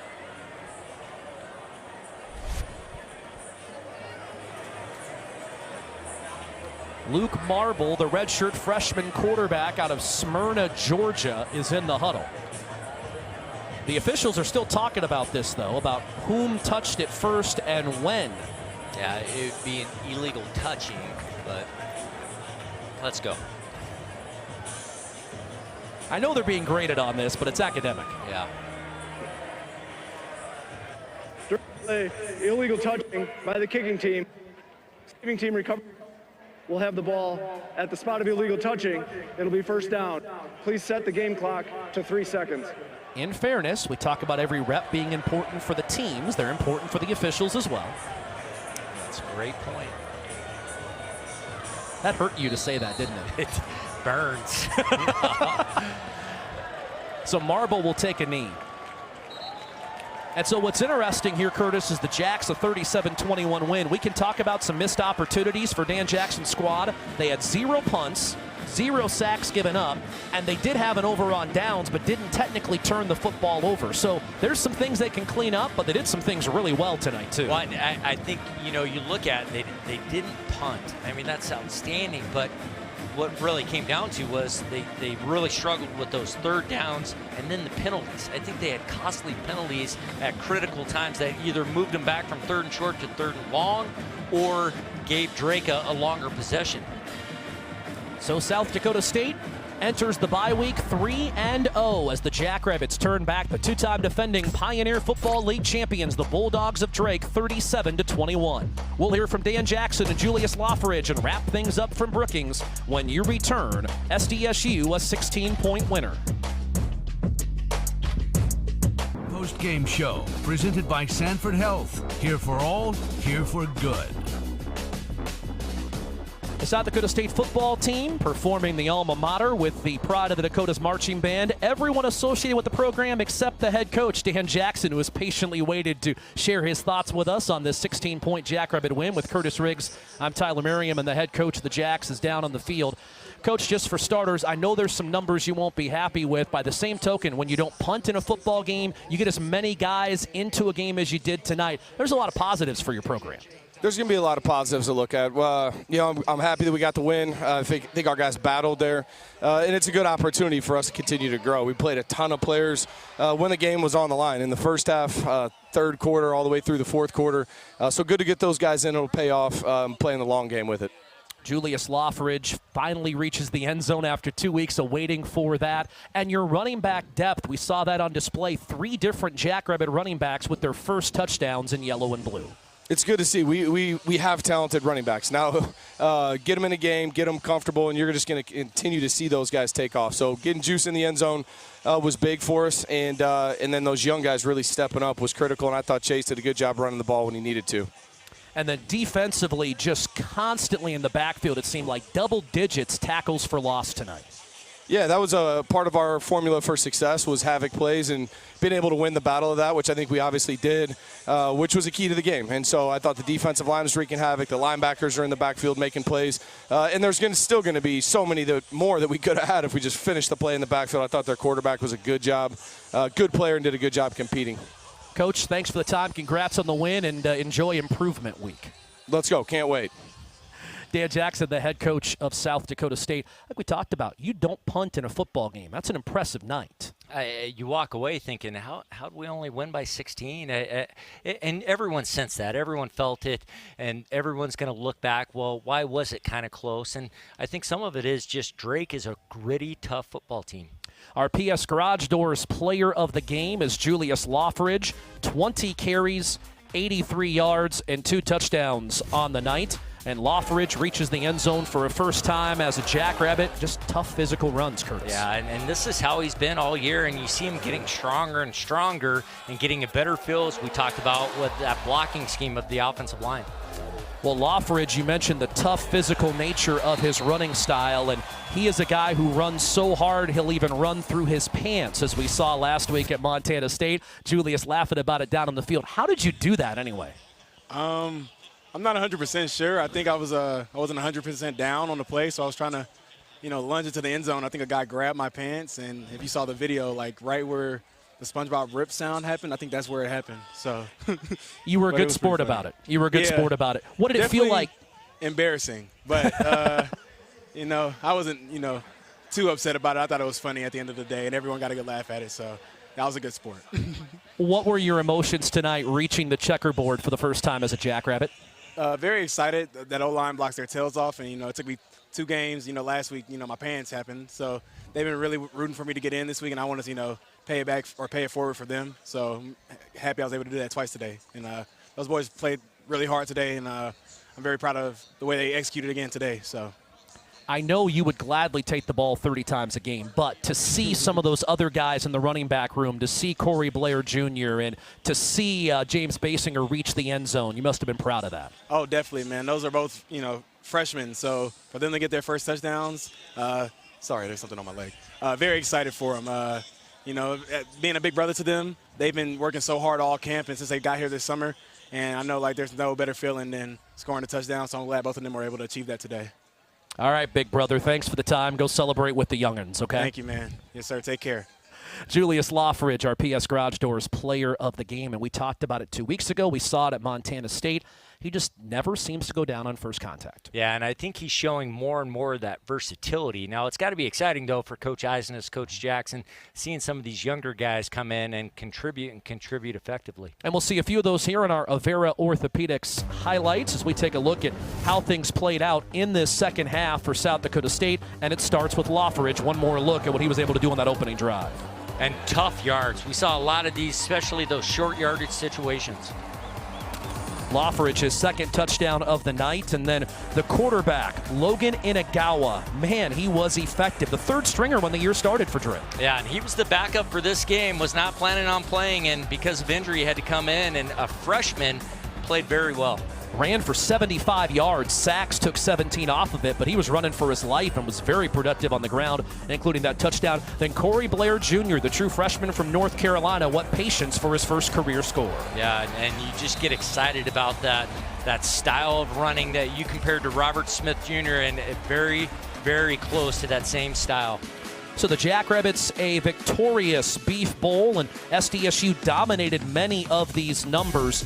Like you said, the penalties are concerned for you, the 7 for 68 yards. Well, and it was when they had the penalties. It'd be third and short, they'd get a penalty, be third and intermediate. They wouldn't complete the third down and then have to punt or try to go for it on fourth down and not get that. Or they extended drives for Drake because of penalties. Chase Mason threw for a touchdown. He was 18 of 25. Lofted Ogroski caught 6 balls for 78 yards. Alex Bullock had his first touchdown as a Jackrabbit as well. As South Dakota State does not punt tonight, and the second-ranked Jackrabbits pick up a 37-21 win. Final thoughts? Well, one of the things that really stood out to me was the receivers. A lot of tough catches. Receivers, tight ends, really helping out Chase Mason. Good rapport, a lot of completions. So South Dakota State 3-0. They host Mercyhurst 2 weeks from today. Don't forget, we've got Jackrabbit volleyball on Friday and Saturday in Brookings. For Curtis Riggs and our entire Midco Sports crew, I'm Tyler Merriam. Thanks for watching and have a good night, everybody.